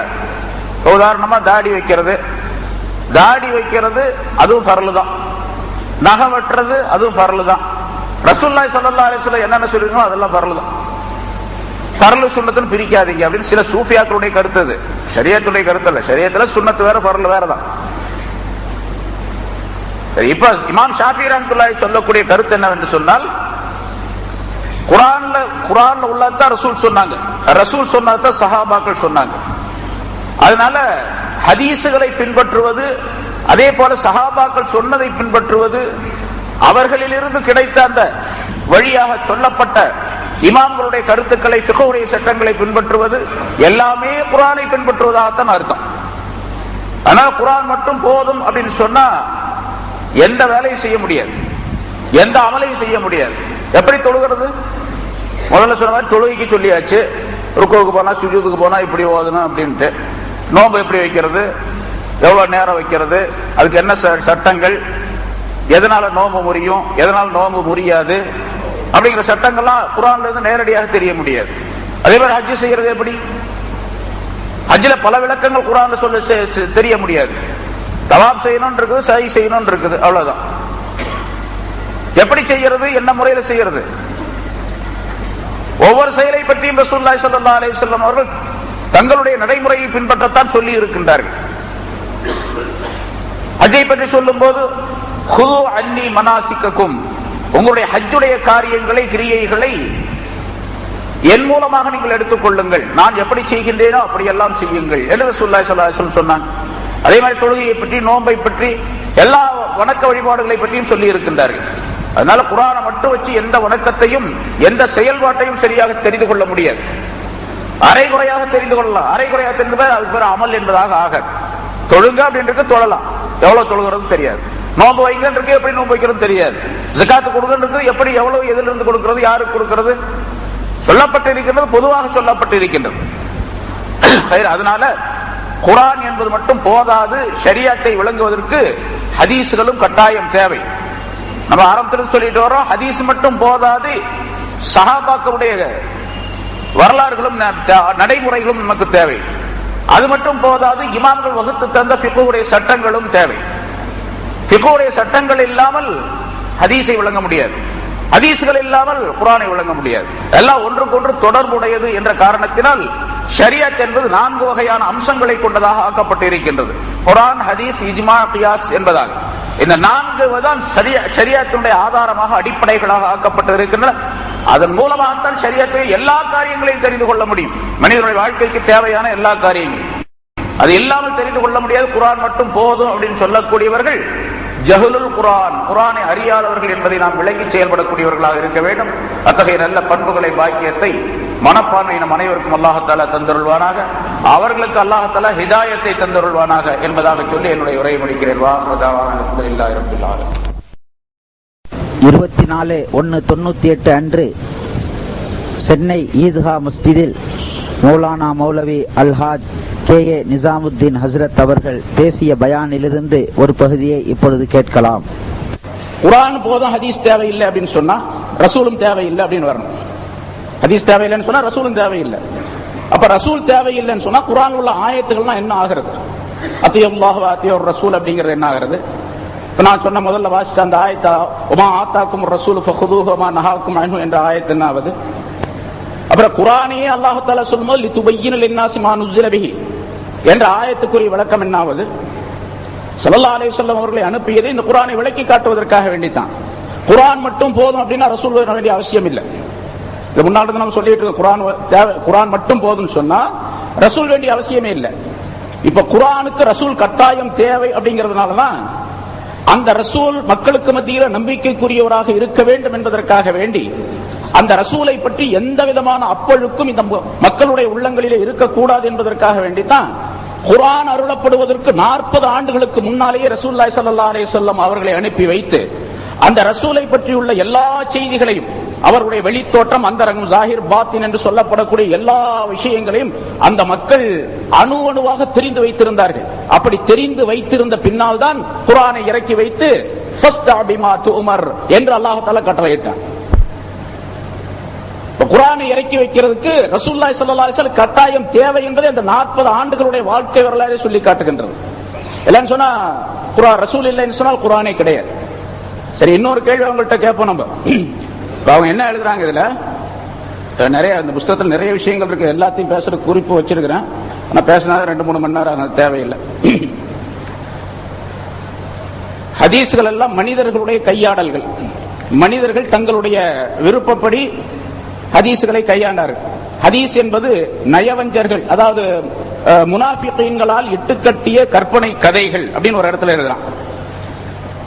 இன்னொரு இடத்துல நபி ஸல்லல்லாஹு அலைஹி வஸல்லம் அவர்கள் சொன்னபடி நடக்க வேண்டியது அவசியம் இல்லை, ஏனெனில் அவர்கள் தான் உயிரோடு இல்லையே அப்படிங்கிறான். இன்னொரு இடத்துல ஹதீஸ் என்பது ஷைத்தானின் மாயத்திரை, அதை விலக்கிவிட்டுத்தான் குர்ஆனுக்கு பதில் தேட வேண்டும். ஹதீஸ் என்பது உண்மையும் பொய்யும் கலந்த சரித்திர தகவல்களை தவிர அதை மார்க்க ஆதாரம் என்பதாக எடுத்துக்கொள்ள முடியாது. இதெல்லாம் வாசகம், இந்த புத்தகத்தில் உள்ள வாசகம் சுருக்கி அதை போட்டிருக்கிறாங்க. அதே மாதிரி ரசூலுல்லாஹி ஸல்லல்லாஹு அலைஹி வஸல்லம் அவர்களை பற்றி சொல்லும் பொழுது ஹதீஸ்கள் கூறும் முஹம்மது நபி வேறு, குர்ஆன் மட்டும் கூறும் முஹம்மது நபி வேறு. அதாவது ஹதீஸ்கள்ல சொல்லப்பட்ட ரசூலுல்லாஹி ஸல்லல்லாஹு அலைஹி வஸல்லம் அவர்களுடைய சிஃபாத்துகள், அந்த அமைப்புகள், அவர்களுடைய நடவடிக்கைகள், தன்மைகள் இதெல்லாம் வேற. குர்ஆன்ல ரசூலுல்லாஹி ஸல்லல்லாஹு அலைஹி வஸல்லம் அவர்களை பற்றி சொல்லப்பட்ட அந்த அமைப்பு வேறு. இந்த முஹம்மது நபி வேறு, அந்த முஹம்மது நபி வேறு. என்ன சொல்றான்னு கேட்டா, குர்ஆன்ல சொல்லப்பட்ட முஹம்மது நபியை நாங்கள் நம்புகின்றோம், ஹதீஸ்ல சொல்லப்பட்ட முஹம்மது நபியை நாங்க நம்பல அப்படின்னு சொல்றான். இது ஏதாச்சும் அறிவுக்கு ஒத்துக்குதா? அது என்னடா குர்ஆன்ல சொல்லப்பட்ட முகமது நபி, இங்க சொல்லப்பட்ட முகமது நபின்னு சொல்லி அவன்கிட்ட கேட்டோம் சார். நான் இது பல தடவை சொல்லி விட்டுருக்கிறேன். யார் யார் இந்த சொல்லிட்டு இருக்கிறாங்களோ அல்லது அவங்களுக்கு ஆதரவா இருக்கிறாங்க அவங்கள்ட்ட சொல்லி விட்டு இந்த ஆளுல கூட்டு வர சொல்லியிருக்கேன். நேரடியா இந்த கூட்டு வாங்க பேசலாம் அப்படின்னு சொல்லிட்டு அவங்களுக்காக வேண்டி ஒரு இது எழுதி வச்சிருக்கேன். இன்ஷாஅல்லாஹ் அவங்களுக்கு அனுப்புறதுக்காக வேண்டி ஒரு 4 பக்கத்துல அவங்களுக்கு இந்த புத்தகத்தில் உள்ள இதெல்லாம் கேட்டு கேள்வி கேட்டு எழுதி வைக்கப்பட்டிருக்குது. இன்ஷாஅல்லாஹ் இனிமேல் அனுப்புனது அனுப்பி அவங்கள்ட்ட என்ன பதில் வருது அப்படின்னு பார்க்கலாம். ஏன்னா அட்ரஸ் எல்லாம் கொடுத்துருக்காங்க. அட்ரஸ் மட்டும் இல்ல, இன்டர்நேஷனல் அட்ரஸே கொடுத்துருக்காங்க, வெப்சைட்டே கொடுத்துருக்கான். இதுல அதாவது என்னது இன்டர்நெட் அட்ரஸே கொடுத்துருக்கான். இதுல இப்ப இன்டர்நெட்ல இந்த அட்ரஸ் படி இன்டர்நெட்ல போட்டு அந்த தகவலை எடுக்க சொல்லி பார்த்தா அதுல எக்கச்சக்கமான விஷயங்கள் இருக்குது. அதையும் எடுத்துட்டு வந்து பார்த்தோம். ஒரு 4 பக்கம் இங்கிலீஷ்ல உள்ள மேட்டர் கொண்டு வந்து கொடுத்தாங்க. இந்த அட்ரஸ் போட்டு பார்த்ததுல அதில் நிறைய ஏராளமான விஷயங்களை சொல்லி வச்சிருக்கான். போட்டு நம்மளும் மண்டை குழம்பிக்க வேண்டியதா இருக்குது. அதனால அதெல்லாம் நமக்கு தேவையில்லை. இங்க சொல்லப்பட்ட விஷயங்கள முஹம்மது ரசூலுல்லாஹி ஸல்லல்லாஹு அலைஹி வஸல்லம் அவர்கள் 2ஆ பிரிக்கிறான். குர்ஆன்ல உள்ள முஹம்மது ரசூலுல்லாஹ் வேற, ஹதீஸ்ல உள்ள முஹம்மது ரசூலுல்லாஹ் வேற அப்படின்னு சொல்லிட்டு. அதாவது நீங்க சாதாரணமாக நாம் சொல்லக்கூடிய முஹம்மது ரசூலுல்லாஹ் வேற, நாங்க நம்பக்கூடிய முஹம்மது ரசூலுல்லாஹ் வேற. அது சொல்லிட்டு என்ன சொல்றாங்க கேட்டா, முஹம்மது ரசூலுல்லாஹி ஸல்லல்லாஹு அலைஹி வஸல்லம் அவர்களை நம்பணும் அப்படிங்கிறது குர்ஆனை நம்புறதுதான். ரசூலுடைய சொல்லை கேட்டா அத்தியர் ரசூல் என்பதற்கு விளக்கம் என்னன்னு கேட்டா, அத்தியுல்லாஹ் எதுவோ அதுதான் அத்தியர் ரசூல் அப்படின்னு சொல்றான். அத்தியர் ரசூலுக்கு தனி ஒரு கருத்து சொல்ல முடியாது. அத்தியுல்லாஹ் என்பதற்குள்ளேயே அத்தியர் ரசூல் என்பது இருக்கின்றது. அதனால அத்தியுல்லாஹ் என்பது மட்டுமே போதும் அப்படின்னு சொல்றான். எல்லாம் சொல்றது நமக்கு அது ஒத்துக்கொள்ளக்கூடிய விஷயம் அல்ல, ஒத்துக்கொள்ளக்கூடிய விஷயம். இப்ப இப்படி சொல்லும் பொழுது நம்ம ஒரு கேள்வி கேட்கலாம். அது ரொம்ப முக்கியமான கேள்வி. அது இந்த இப்ப சொன்னபடி ஹதீஸ்கள் என்பதெல்லாம் கற்பனையானவை, மனிதர்களுடைய கற்பனையானவை, மனிதர்களுடைய கரங்களால் எழுதப்பட்டவை, அதுல பல்வேறு விதமான இஹ்திலாஃபாத்துகள் இருக்கின்றன அப்படின்லாம் சொன்னா, இப்ப குர்ஆன் மட்டும் எப்படி வந்துச்சு? குர்ஆன் மட்டும் மனிதர் சொன்னது தானே, அதுவும் ரசூலுல்லாஹி ஸல்லல்லாஹு அலைஹி வஸல்லம் அவர்கள் சொன்னதுதான். அது ஜிப்ரீல் அலைஹிஸ்ஸலாம் அவர்கள் மூலமாக ரசூலுல்லாஹி ஸல்லல்லாஹு அலைஹி வஸல்லம் அவருடைய கல்பிலே அல்லாஹ் தஆலா இறக்கி வைத்து, பிறகு ரசூலுல்லாஹி ஸல்லல்லாஹு அலைஹி வஸல்லம் அவர்கள் தங்களுடைய நாவின் மூலமாக அதனை வெளிப்படுத்தினார்கள். இப்ப ரசூல் ஸல்லல்லாஹு அலைஹி வஸல்லம் அவர்களையும் மனிதர் தான் என்று நாம் ஒப்புக்கொள்ளுகின்றோம். மனிதர் தான். ஆனா ரசூலுடைய அந்தஸ்து அது வேற, அது பின்னால சொல்லுவான் இன்ஷாஅல்லாஹ். மிகப்பெரிய உயர்ந்த அந்தஸ்து. அந்த அந்தஸ்து உலகத்தில் வேற எந்த மனிதருக்கும் கிடையாது அப்படின்னு நாம் நம்பிக்கை கொண்டு இருக்கின்றோம். இப்ப ரசூல் ஸல்லல்லாஹு அலைஹி வஸல்லம் அவர்களையும் இன்னமா அன பஷருன் என்ற அடிப்படையில் ரசூல் ஸல்லல்லாஹு அலைஹி வஸல்லம் அவர்களை மனிதர் தான் என்று நம்பும் பொழுது, இந்த ஹதீஸ் எல்லாம் மனிதர்களுடைய கையாடல், மனிதர்களுடைய சொற்கள் என்று சொல்லக்கூடிய இவர்கள் இதை மட்டும் மனிதருடைய சொல் அல்ல அப்படின்னு எப்படி சொல்றான்? குர்ஆன் மட்டும் மனிதருடைய சொல் அல்ல அப்படின்னு எப்படி சொல்ல முடியும்? அதுவும் மனிதரால் சொல்லப்பட்ட அவனுடைய வியூ, அவனுடைய தோற்றத்தில் பார்க்க. சரி, அதே போல ரசூலுல்லாஹி ஸல்லல்லாஹு அலைஹி வஸல்லம் அவர்கள் இந்த உலகத்தில் இருக்கக்கூடிய காலம் வரைக்கும் குர்ஆன் இப்பொழுது இருக்கக்கூடிய அமைப்பிலே முழு தொகுப்பாக யாரிடத்திலும் கிடையாது. ஹஜ்ரத் ஸைத் இப்னு சாபித் ரலியல்லாஹு தஆலா அன்ஹு அவர்கள், ஹஜ்ரத் அபூபக்கர் சித்தீக் ரலியல்லாஹு தஆலா அன்ஹு அவருடைய காலத்திலே, ஹஜ்ரத் உமர் ரலியல்லாஹு தஆலா அன்ஹு அவர்களுடைய வற்புறுத்தலின் பேரில் ஸைத் இப்னு சாபித் ரலியல்லாஹு தஆலா அன்ஹு அவர்கள் தொகுத்து கொண்டு வந்து கொடுத்தார்கள். அது ஹஜ்ரத் உமர் ரலியல்லாஹு தஆலா அன்ஹுடைய ஆட்சி காலம் வரைக்கும் கிட்டத்தட்ட 17 ஆண்டுகள், 14-15 ஆண்டுகள் வரைக்கும், 14-15 ஆண்டுகள் வரைக்கும் ஹிஜ்ரி 14-15 வரைக்கும் குர்ஆனுடைய தொகுப்பே கிடையாது. ஹஜ்ரத் உஸ்மான் ரலியல்லாஹு தஆலா அன்ஹு அவருடைய காலத்தில் பிரதி எடுக்கப்பட்டு கொடுக்கப்பட்டது. அதுக்கு முன்னால தொகுப்பே கிடையாது. இப்ப ஸைத் இப்னு சாபித் ரலியல்லாஹு தஆலா அன்ஹு என்ற அந்த மனிதரின் மீது நம்பிக்கை இல்லை என்று சொன்னால் குர்ஆன் மீது நம்பிக்கை கிடையாது. அவங்கள நம்மளாத்தான் குர்ஆன் நம்ப முடியும். அவர்களுடைய நம்பிக்கை இல்லை அப்படின்னு வச்சுங்க, அப்ப குர்ஆன் எப்படி நம்ப முடியும்? இது நம்ம எல்லாத்தையும் கேட்கலாம். குர்ஆன் போதும் என்று சொல்லக்கூடியவர்கள் மட்டுமல்ல, இந்த ஹதீஸ் போதும் என்று சொல்லக்கூடியவர்களும் கூட ஹதீஸ்கள்லாம் அப்படி இருக்கு இப்படி இருக்குது அப்படின்னு சொல்லும் போது குர்ஆன் மட்டும் எப்படி வந்துச்சு? ரசூலுல்லாஹி ஸல்லல்லாஹு அலைஹி வஸல்லம் காலத்திலேயே எழுத சொன்னாங்க. காத்திபுல் வஹி இருந்தாங்க, எல்லாரும் எழுதுனாங்க. ஆனா அவங்க எழுதுனதை அவங்க வச்சிருந்தாங்க, அவ்வளவுதான். தொகுப்பாக இப்பொழுது இருக்கக்கூடிய அமைப்பில இந்த 114 சூறாக்களும் கொண்ட ஒரு மஜ்மூஆன ஒரு புத்தகம் கிடையாது. எல்லாத்துக்கும் தெரியும், அது ஹஜ்ரத் ஸைத் இப்னு சாபித் ரலியல்லாஹு தஆலா அன்ஹு அவர்களால் தொழுவிக்கப்பட்டது. ஸைத் இப்னு சாபித் அவர்கள் மீது நம்பிக்கை வைக்கக்கூடிய நேரத்தில் தான் அவர்கள் எப்படிப்பட்ட புனிதமானவர்கள், எந்த விதமான அப்பழுக்கற்றவர்கள், சஹாபாக்களுடைய உயிரை பற்றி ஹஜ்ரத் அவர்கள் காலையில் சொல்லி காட்டினாங்க, எப்படிப்பட்டவங்க அவங்க அப்படிங்கிறது. அந்த நம்பிக்கை இல்லை என்று சொன்னால் குர்ஆன் மீது நம்பிக்கை இல்லை அப்படின்னு சொல்லணும். குர்ஆன் மட்டும் எப்படி நம்புறாங்க? நம்ம கேள்வி கேட்போம் அவங்கள்ட்ட, அவங்க என்ன பதில் சொன்னா நமக்கு தெரியாது. இன்ஷா அல்லாஹ் இனிமேல் இன்னொரு கூட்டத்தில் அப்படி பேசக்கூடிய நேரத்தில் அவங்கள்ட்ட இந்த பதில் வாங்குவோம். பதில இதுல எழுதியிருக்கிறாங்க, அந்த பதில சரியில்லாத பதில், மறைமுகமான பதில் எழுதியிருக்காங்க, தவறாக எழுதி போட்டிருக்கிறான். அதாவது விஷயம் தெளிவாக இல்லாமல் எழுதியிருக்கிறோம். அதனால நம்ம இன்ஷா அல்லாஹ் அவங்கள்ட்ட கேள்விகள் கேட்போம். அவங்க ஏதாவது பதில் சொன்னா அப்புறம் அதுக்கு பின்னால் நம்ம விளக்கங்கள் சொல்லுவாங்க, என்ன சொல்றாங்கன்னு பார்ப்போம். ஆனா இது நம்பிக்கைக்குரிய விஷயம் அல்ல. எந்த மனிதனும் இந்த உலகத்திலே குர்ஆனை மட்டும் வைத்து அமல் செய்ய முடியாது அப்படிங்கிறது நல்லா தெரியல. தொழுகை பற்றி ஹஜ்ரத் சொன்னாங்க. தொழுகை மட்டுமல்ல, நோன்பு, ஜகாத், ஹஜ். ரசூலுல்லாஹ் அல்லாஹ் தஆலா குர்ஆன்ல ஹஜ் பத்தி சொல்றான். எப்படி ஹஜ் செய்யறது, எப்படி தவாஃப் செய்யறது, வல் யத்தவஃபு பில் பைத்தில் அதீக் அப்படின்னு சொல்றான். தவாஃப் எப்படி செய்யறது, எத்தனை சுத்துறது அப்படிங்கிறது குர்ஆன்ல கிடையாது. அவன்கிட்ட கேட்டா என்ன சொல்லுவான், எத்தனை வேணாலும் சுத்திக்க, பைத்தியக்காரனா எத்தனை வேணாலும் சுத்திக்க அப்படின்னு. ஒருத்தர் 6 சுத்தி நிறுத்திக்கிறான், அதுக்கு பேரு தவாஃபா? ஒரு ஆள் 2 சுத்துறான், தவாஃபா? எத்தனை சுத்துனா தவாஃப்? அதே மாதிரி ஜகாத் எப்படி கொடுக்கணும், எவ்வளவு பொருள் இருந்தா ஜகாத் உஜூப் ஆகுது, அதனுடைய அசல் என்ன என்பது பற்றி உள்ள விளக்கங்கள்லாம் கிடையாது, தெரியாது. குர்ஆன் வச்சுக்கிட்டு எப்படி சொல்ல முடியும்? இது ஒன்னா ரெண்டா, பல ஆயிரக்கணக்கான விஷயங்கள் இருக்கின்றன. ஹதீஸ் மட்டும் போதும்னு சொல்லக்கூடியவங்களுக்கு நம்ம சொல்றோம் ஹதீஸ் மட்டும் போதாது அப்படின்னு. ஹதீஸை வைத்து ஆய்வு செய்து முஜ்தஹீதீன்களுடைய, இமாம்களுடைய சட்டங்களுடைய அமைப்புகள் இல்லாமல் அது ஹதீஸை முழுமையாக விளக்க முடியாது, ஹதீஸ்களுக்கு சட்டங்களை தெரிய முடியாது. அதே போல மனிதர்களுக்கு தேவைப்படக்கூடிய சட்டங்களை நேரடியாக ஹதீஸ் இருந்தும் கூட எடுக்க முடியாது. நிறைய விஷயங்கள் நேற்று உங்களுக்கு பேசின மாணவர்கள் சொன்னாங்க, பல தடவை சொல்லப்பட்ட விஷயம். அது நாம அப்படி சொல்லிக்கிட்டு இருக்கக்கூடிய நேரத்தில் ஹதீஸே பத்தாது, இமாம்களுடைய ஆய்வுகளும் தேவை என்பதாக சொல்லிக் கொண்டிருக்கக்கூடிய நேரத்தில் குர்ஆன் மட்டும் போதும் அப்படின்னு சொன்னா எப்படி நம்ப முடியும்? சரிங்க, நம்ம ஒன்ன தெரிஞ்சுக்கணும், ரசூலுல்லாஹி ஸல்லல்லாஹு அலைஹி வஸல்லம் அவர்களை இவர்கள் நபி அவர்கள் யார் என்ற விளங்கல முதல்ல. அதுதான் சாதாரணமாக ஒரு மனிதன் அப்படின்னு நினைச்சிட்டு இருக்காங்க. இன்னமா ஆனா பஷரும் மிசுலுக்கும் என்ற அந்த ஆயத்தை மட்டும் வைத்து ரசூல் நம்மை போன்ற ஒரு மனிதர் தான் என்று நினைப்பதின் காரணமாக ஏற்பட்ட கோளாறுகள் இதெல்லாம். அதனால ரசூலுல்லாஹி ஸல்லல்லாஹு அலைஹி வஸல்லம் அவர்கள் சொன்ன விஷயங்கள் அவருடைய மனதிலே போய் படிவதில்லை.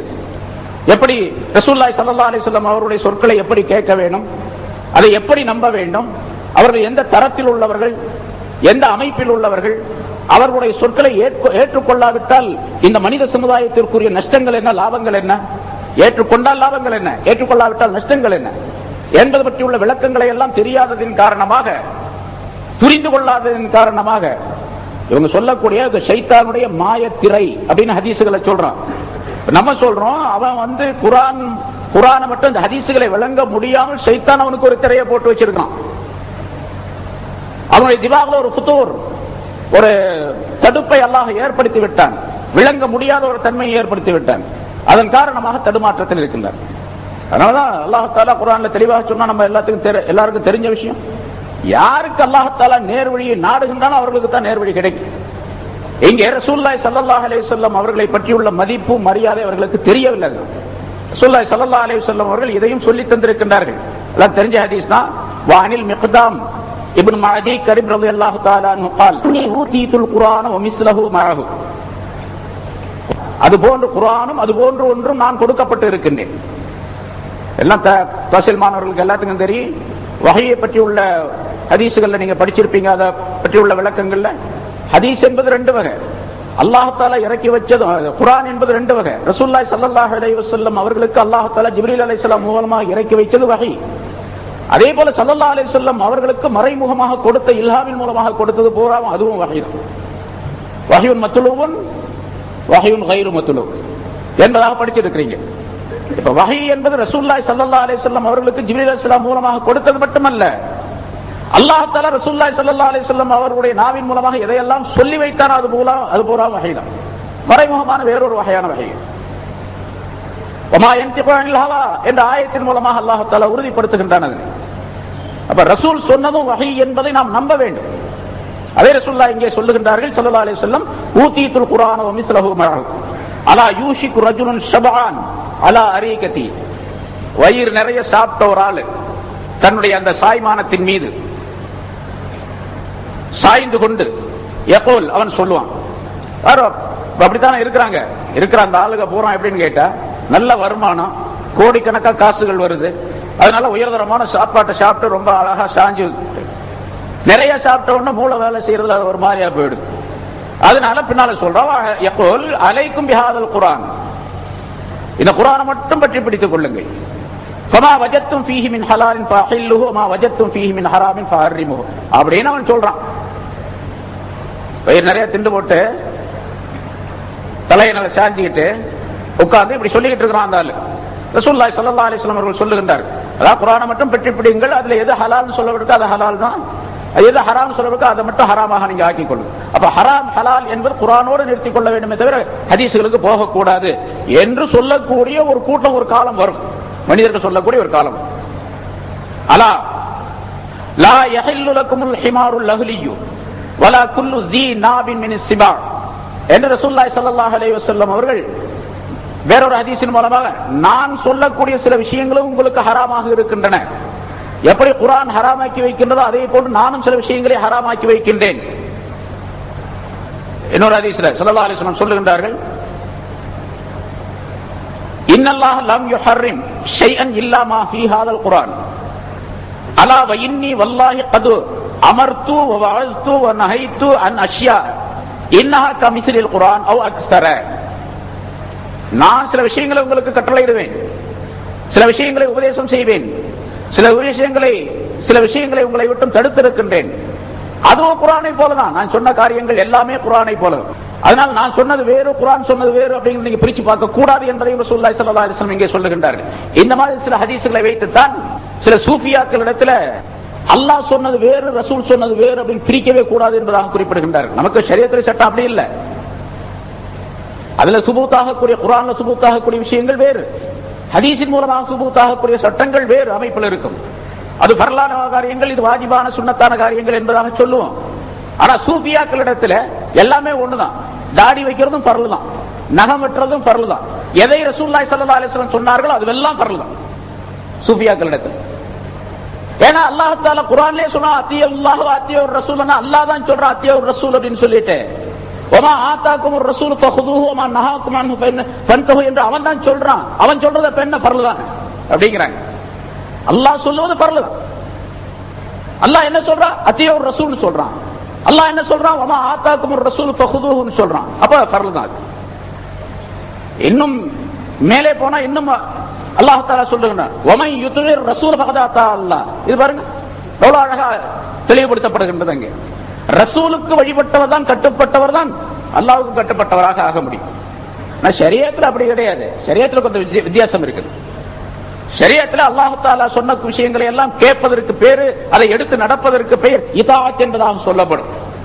ரசூல் ஸல்லல்லாஹு அலைஹி வஸல்லம் அவர்கள் சொன்னதை எல்லாம் எடுத்து நடப்பதற்கு பெயர் இத்திபா என்பதாக சொல்லப்படும். இமாம்கள் சொன்னதை எல்லாம் எடுத்து நடப்பதற்கு பெயர் தக்லீத் என்பதாக சொல்லப்படும். வித்தியாசங்கள் இருக்கின்றன. அத்தியுர் ரசூல் அத்தியுல்லாஹ் அத்தியுர் ரசூல் அப்படிங்கிறதுலயும் கூட தமிழ்ல நீங்க தர்ஜுமா செய்யும் பொழுதோ பேசும் பொழுதோ இப்படித்தான் அர்த்தம் செய்யணும். அத்தியுல்லாஹ என்று சொன்னால் அல்லாஹுக்கு நீங்கள் வழிபடுங்கள். தமிழ்ல வழிபாடு அப்படிங்கிறது ஒரே ஒரு கலிமா, ஒரு வார்த்தை தான். வழிபாடு, வழிபடுதல் அப்படின்னு சொன்னா வணங்குதல் அப்படின்னு அர்த்தம். அத்தியுர் ரசூலுக்கு அந்த அர்த்தம் செய்யக்கூடாது, அந்த அர்த்தம் சொல்லவும் கூடாது. சொல்லும் போது இப்படி சொல்லணும், எழுதும் போது இப்படி எழுதணும். ரசூலுக்கு வழிபடுங்கள். சில பேர் சொல்லும் போது ரெண்டையும் ஒரே மாதிரி சொல்லுவாங்க. அல்லாஹ்வுக்கு வழிபடுங்கள், ரசூலுக்கு வழிபடுங்கள் அப்படின்னு சொல்லணும். வழிபாடு அப்படிங்கிறது ரெண்டு கலிமா. வழி என்பது தரீக்கு, வழிபடுதல் அப்படிங்கிற சொல்ல பின்பற்றி செல்லுதல் அப்படின்னு, அதுக்கு இத்திபான்னு அர்த்தம். வழிபடுதல் அப்படிங்கிறது ஒரு கலிமா, இதாத்துடைய அர்த்தம். வழிபடுதல் அப்படிங்கிறது ரெண்டு கலிமா, அதுக்கு இத்திபாவுடைய அர்த்தம். இவ்வளவு நம்ம குர்ஆன் படிக்கிறவங்க நமக்கு தெரியும். ஒரு ஆயத்தை எடுத்துக்கொண்டால் அதில் எத்தனை விதமான விளக்கங்கள் இருக்கின்றன, அதுல நுட்பமான எத்தனையோ கருத்துக்கள் இருக்கின்றன. லஹுருன் வ பத்னுன் என்று ரசூலுல்லாஹி ஸல்லல்லாஹு அலைஹி வஸல்லம் அவர்கள் சொல்லியதின் காரணமாக ஏராளமான விளக்கங்களை உலமாக்கள் தந்திருக்கின்றார்கள். குர்ஆனுக்கு எவ்வளவு தஃப்சீர்கள் வந்திருக்கின்றன உலகத்துல. இதுவரைக்கும் உலகத்துல எந்த புத்தகத்துக்கும் அப்படிப்பட்ட தஃப்சீர்கள், விரிவுரைகள் வந்தது கிடையாது. அரபியில மட்டும் 2 லட்சம் தஃப்சீர் வந்திருக்கு வரைக்கும். திரிபோலி என்ன நகரத்தில் இருக்கக்கூடிய ஒரு லைப்ரரியில இப்ப இருக்கக்கூடிய 20,000 தஃப்சீர் இருக்குது. 20,000 தஃப்சீர் இருக்கு. குர்ஆனுக்கு விளக்கம் தேவையில்லை, குர்ஆன் மட்டும் போதும்னு சொன்னா இவங்க எல்லாம் மடையர்களா எழுதுனவங்களா? குர்ஆன் மட்டும் போதும் அப்படின்னு சொன்னா 30 ஜுஸ் ஓதிட்டே போயிடுறதா உட்கார வச்சு? சொல்ல வந்தா ரசூலுல்லாஹி ஸல்லல்லாஹு அலைஹி வஸல்லம் அவர்களை பற்றி யாருன்னு தெரியல அவங்களுக்கு. அதனால தெரியலன்னா தெரியாமல் ஆக்கப்பட்டு விட்டார்கள். ஷைத்தான் உள்ள நுழைந்ததின் காரணமாக, ஷைத்தானுடைய தூண்டுதலின் காரணமாக, ஷைத்தானுடைய பிடியின் காரணமாக அவர்கள் அந்த தாங்கள் விளங்குவதை விட்டும் தடை செய்யப்பட்டவர்களாக இருக்கின்றார்கள். ஏன்னா அதுல குர்ஆன் என்று சொன்ன உடனே ஹதீஸ் மர்த்தானா குர்ஆன் இருக்கிறதா? நம்ம சொல்றோம் காதியானிகள் பூரா காஃபிர் என்பதாக உலகம் முழுவதும் ஃபத்வா கொடுக்கப்பட்டிருக்கின்றது. காதியானிகள் காஃபிர். காதியானிகள் ஏன் காஃபிர்? ஒரே ஒரு விஷயத்தை மட்டும் மறுக்கின்றார்கள் அவர்கள். அவங்க எழுதும் போதும் கூட புஸ்தகங்கள் போடு, நோட்டீஸ் போடும் போது கூட இப்படித்தான் எழுதுவாங்க. எங்களுக்கும் உங்களுக்கு மத்தியில என்ன வித்தியாசம்? ஒன்னே ஒண்ணுதான். நீங்க காத்தமுன் நபியின் என்று ரசூலுல்லாஹி ஸல்லல்லாஹு அலைஹி வஸல்லம் அவர்கள் சொல்றீங்க, நாங்க சொல்லல. அவ்வளவு. நாங்க அதை மட்டும் தான் ஏற்றுக்கொள்ளல. அதை மட்டும் ஏற்றுக்கொள்ளாதன் காரணமாக அவர்கள் காஃபிர். அவங்க ஹஜ்ஜுக்கு போக முடியாது, ஹஜ்ஜுக்கு அனுமதி கிடையாது அவங்களுக்கு. வேற பேர்ல போனா தான், காதியானிங்கிற பேர்ல போக முடியாது. காதியானி ஒரே ஒரு விஷயத்தை ரசூலுல்லாஹி ஸல்லல்லாஹு அலைஹி வஸல்லம் அவர்களை ஏற்றுக்கொள்ளுகின்றார், ஹதீஸ்களை ஏற்றுக்கொள்ளுகின்றார்கள். ஆனா அதுக்கு பின்னால ஒரு நபி வருவார், அவர்தான் எங்களுடைய நபி குலாம் அஹ்மத் காதியானி என்பவர். அவருக்கும் அல்லாஹ் தஆலா வஹி இறக்கினான், அவர் இப்படிப்பட்டவர் அப்படிப்பட்டவர் என்று சொல்லி அந்த தங்களுடைய கொள்கைகளை சொல்லி காட்டுகின்றார்கள். இது ஹதீஸுக்கு மாற்றமாக, குர்ஆனுக்கு மாற்றமாக இருப்பதின் காரணமாக அவர்களை காஃபிர் என்று சொல்லுகின்றோம். ஒரே ஒரு விஷயத்தின் காரணமாக. ஒன்றை மறுக்கக்கூடிய ஒருவனை காஃபிர் என்று சொல்லும் பொழுது முற்றிலுத்து எல்லாத்தையும் மறுக்கக்கூடிய ஒருவருக்கு நம்ம என்ன சொல்றோம்? ரசூலுல்லாஹி ஸல்லல்லாஹு அலைஹி வஸல்லம் அவர்களுடைய மகத்துவம் குர்ஆன்ல ரசூலுல்லாஹி ஸல்லல்லாஹு அலைஹி வஸல்லம் அவர்களை பின்பற்ற வேண்டும் என்பதற்குரிய செய்திகள் மிக ஏராளமாக இருக்கின்றன. ஒன்றல்ல ரெண்டல்ல. நீங்க ஆயத்துல படிக்கும் போது பார்த்திருப்பீங்க, 2, 3, 4 இடத்துல யத்லு அலைஹிம் ஆயாத்திஹி வ யுஸக்கீஹிம் வ யுஅல்லிமுல் கிதாப வல் ஹிக்மா என்று வரக்கூடிய 4 இடங்கள்ல அந்த ஹிக்மத் என்ற வார்த்தை ரசூலுல்லாஹி ஸல்லல்லாஹு அலைஹி வஸல்லம் அவர்களை பற்றியுள்ள சிறப்புகளை சொல்லி குர்ஆனை பின்பற்ற வேண்டும், குர்ஆனை ஓதி காட்டுவார் என்று சொல்லக்கூடிய அந்த வரிசையிலே வருகின்றது. யத்லு அலைக்குமுல் கிதாப வல் ஹிக்மா, வேதத்தை உங்களுக்கு ஓதி காட்டுவார், ஹிக்மத்தையும் சொல்லி காட்டுவார். அந்த ஹிக்மத் என்பதற்கு ஒரு தஃப்சீர் சுன்னத் என்பதாக சொல்லப்பட்டிருக்கின்றது. ரசூலுல்லாஹி ஸல்லல்லாஹு அலைஹி வஸல்லம் அவர்கள் சொல்லி காட்டிய எல்லா முறைகளும் ஹிக்மத்துக்குள்ளே அடக்கம். ஹிக்மத்துக்கு பல பொருள்கள் செய்யப்படுகின்றன தஃப்சீரின் மூலமாக. அதுல ஒன்னு ரசூலுல்லாஹி ஸல்லல்லாஹு அலைஹி வஸல்லம் அவர்கள் சொன்னது. அதே போல நான் முதல்ல சொன்ன லிதுபய்யின லின்னாஸி மா நுஸில இலைஹிம் என்ற ஆயத்து, இந்த ஆயத்தின் மூலமாக ரசூலுல்லாஹி ஸல்லல்லாஹு அலைஹி வஸல்லம் அவர்களை குர்ஆனை விளக்குவதற்காக வேண்டித்தான் அல்லாஹ் தஆலா அனுப்பி வைத்திருக்கின்றார் என்பதாக சொல்லி காட்டுகின்றார். ரசூலுல்லாஹி ஸல்லல்லாஹு அலைஹி வஸல்லம் அவர்களுக்கும் இந்த அதிகாரத்தை அல்லாஹ் தஆலா கொடுத்திருக்கிறார். ஹராமாக்கி வைத்தல், ஹலாலாக்கி வைத்தல் என்ற அதிகாரத்தை ரசூலுல்லாஹி ஸல்லல்லாஹு அலைஹி வஸல்லம் அவர்களுக்கும் அல்லாஹ் வழங்கி இருக்கின்றான். நான் முதல்ல சொன்ன ஹதீஸ்ல ரசூலுல்லாஹி ஸல்லல்லாஹு அலைஹி வஸல்லம் அமர்த்து நஹைத்து என்று சொல்லி ரசூலுல்லாஹி ஸல்லல்லாஹு அலைஹி வஸல்லம் தங்களுடைய மொழியின் மூலமாக சொல்லி காட்டுகின்றார்கள். ஆனா அல்லாஹ்வே சொல்லுகின்றான் இந்த ஆயத்தில், அல்லதீன யத்தபிஊன ரசூலன் நபிய்யல் உம்மியல்லதி யஜிதூனஹு மக்தூபன் ஃபித் தௌராத்தி வல் இன்ஜீலி வ யஅமுருஹும் பில் மஅரூஃப் வ யன்ஹாஹும் அனில் முன்கர் வ யுஹில்லு லஹுமுத் தய்யிபாத் வ யுஹர்ரிமு அலைஹிமுல் ஹபாயிஸ். போதுமா? யுஹில்லு லஹுமுத் தய்யிபாத், நல்லவற்றை எல்லாம் அவர் ஹலாலாக்கி வைப்பார், அவர் ஹலாலாக்கி வைப்பார். ரசூல் ஸல்லல்லாஹு அலைஹி வஸல்லம் அவர்களுக்கு சான்று வழங்குகின்றான் அல்லாஹ் தஆலா. வயுஹர்ரிமு அலைஹிமுல் ஹபாயிஸ், அல்லாஹ் தான் ஹராமாக்குனதாக சொல்றார், ரசூல் ஹராமாக்குனதாக சொல்றான், ரசூல் ஹலாலாக்கி வைத்ததாக சொல்லுகின்றான். என்று சொன்னால் ரசூலுக்கு எவ்வளவு பெரிய மதிப்பை அல்லாஹ் தந்திருக்கின்றான். அதே போல நான் முன்னால சொன்ன அந்த ஆயத்தே போதும், வமை யுதீர் ரசூல ஃபகத் அத்தா அல்லாஹ் என்ற ஆயத்து. ரசூலுல்லாஹி ஸல்லல்லாஹு அலைஹி வஸல்லம் அவர்களுக்கு கட்டுப்பட்டவர் தான் அல்லாஹ்வுக்கு கட்டுப்பட்டவராக ஆக முடியும்.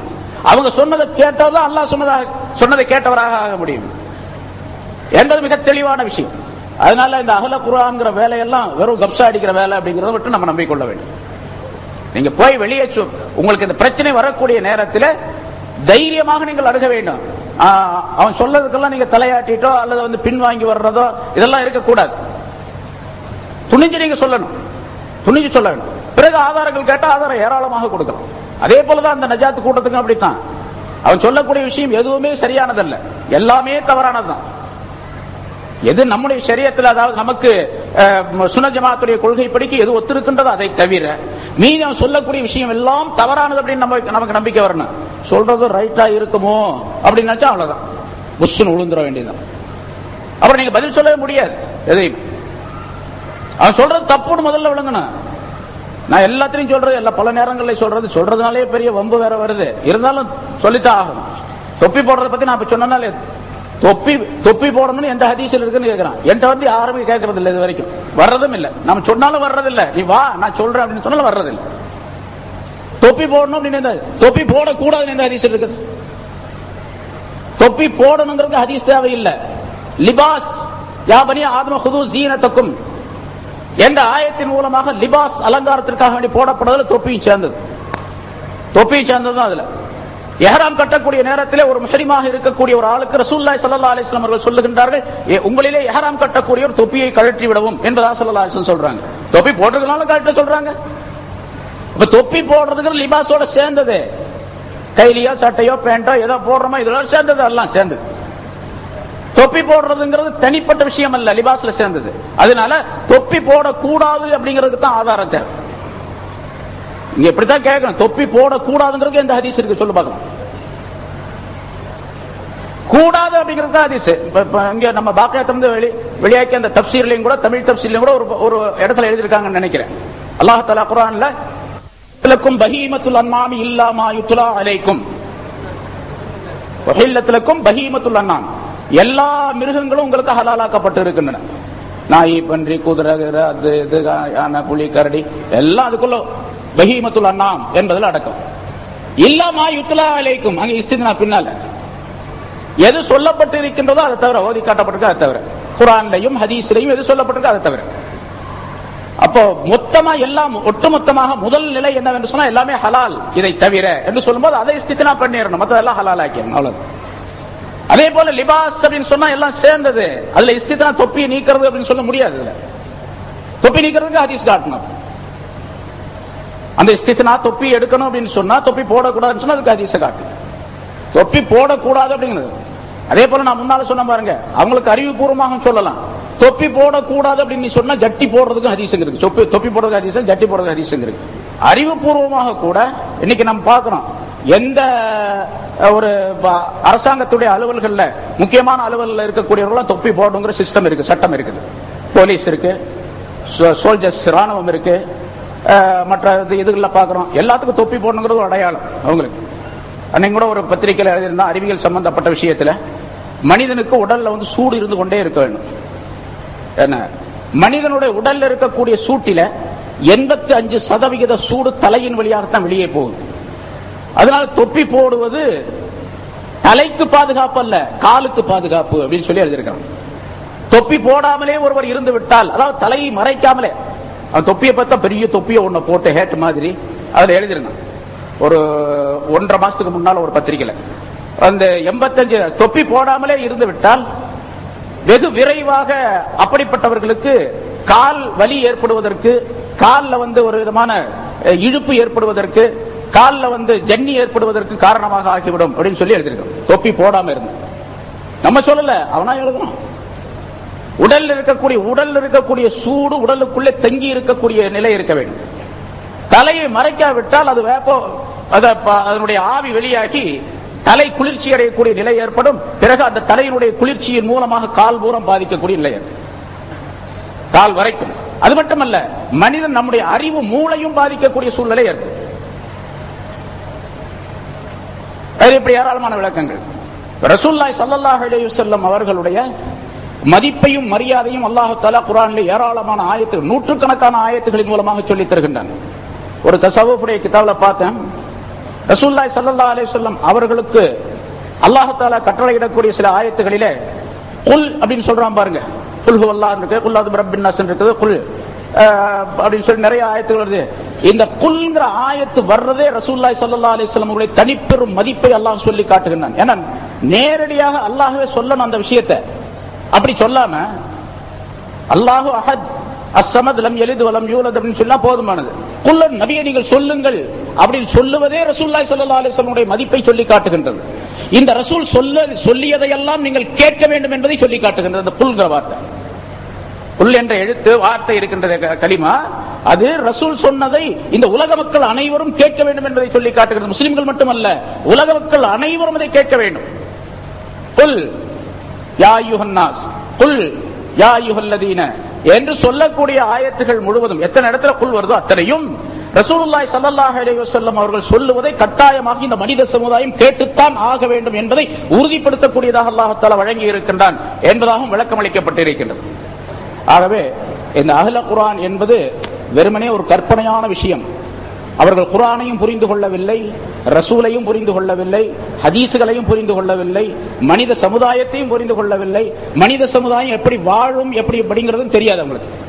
தெரியாததின் காரணமாக, புரிந்து கொள்ளாததின் காரணமாக ஏற்பட்ட தடுமாற்றத்தின் காரணமாக குர்ஆனை பின்பற்றுவோம் என்று சொல்லிக் கொண்டிருக்கின்றார்கள். அது மிகப்பெரிய தவறு என்பதை மட்டும் நாம் விளங்கி அவர்களுக்கு சரியான பதில் சொல்லக்கூடிய அமைப்பை நாம் உருவாக்கிக் கொள்ள வேண்டும் என்பதாக கேட்டுக்கொண்டு என்னுடைய உரையை முடித்துக் கொள்கிறேன். வ ஆகிரு தாவானா அல்ஹம்துலில்லாஹி ரப்பில் ஆலமீன்.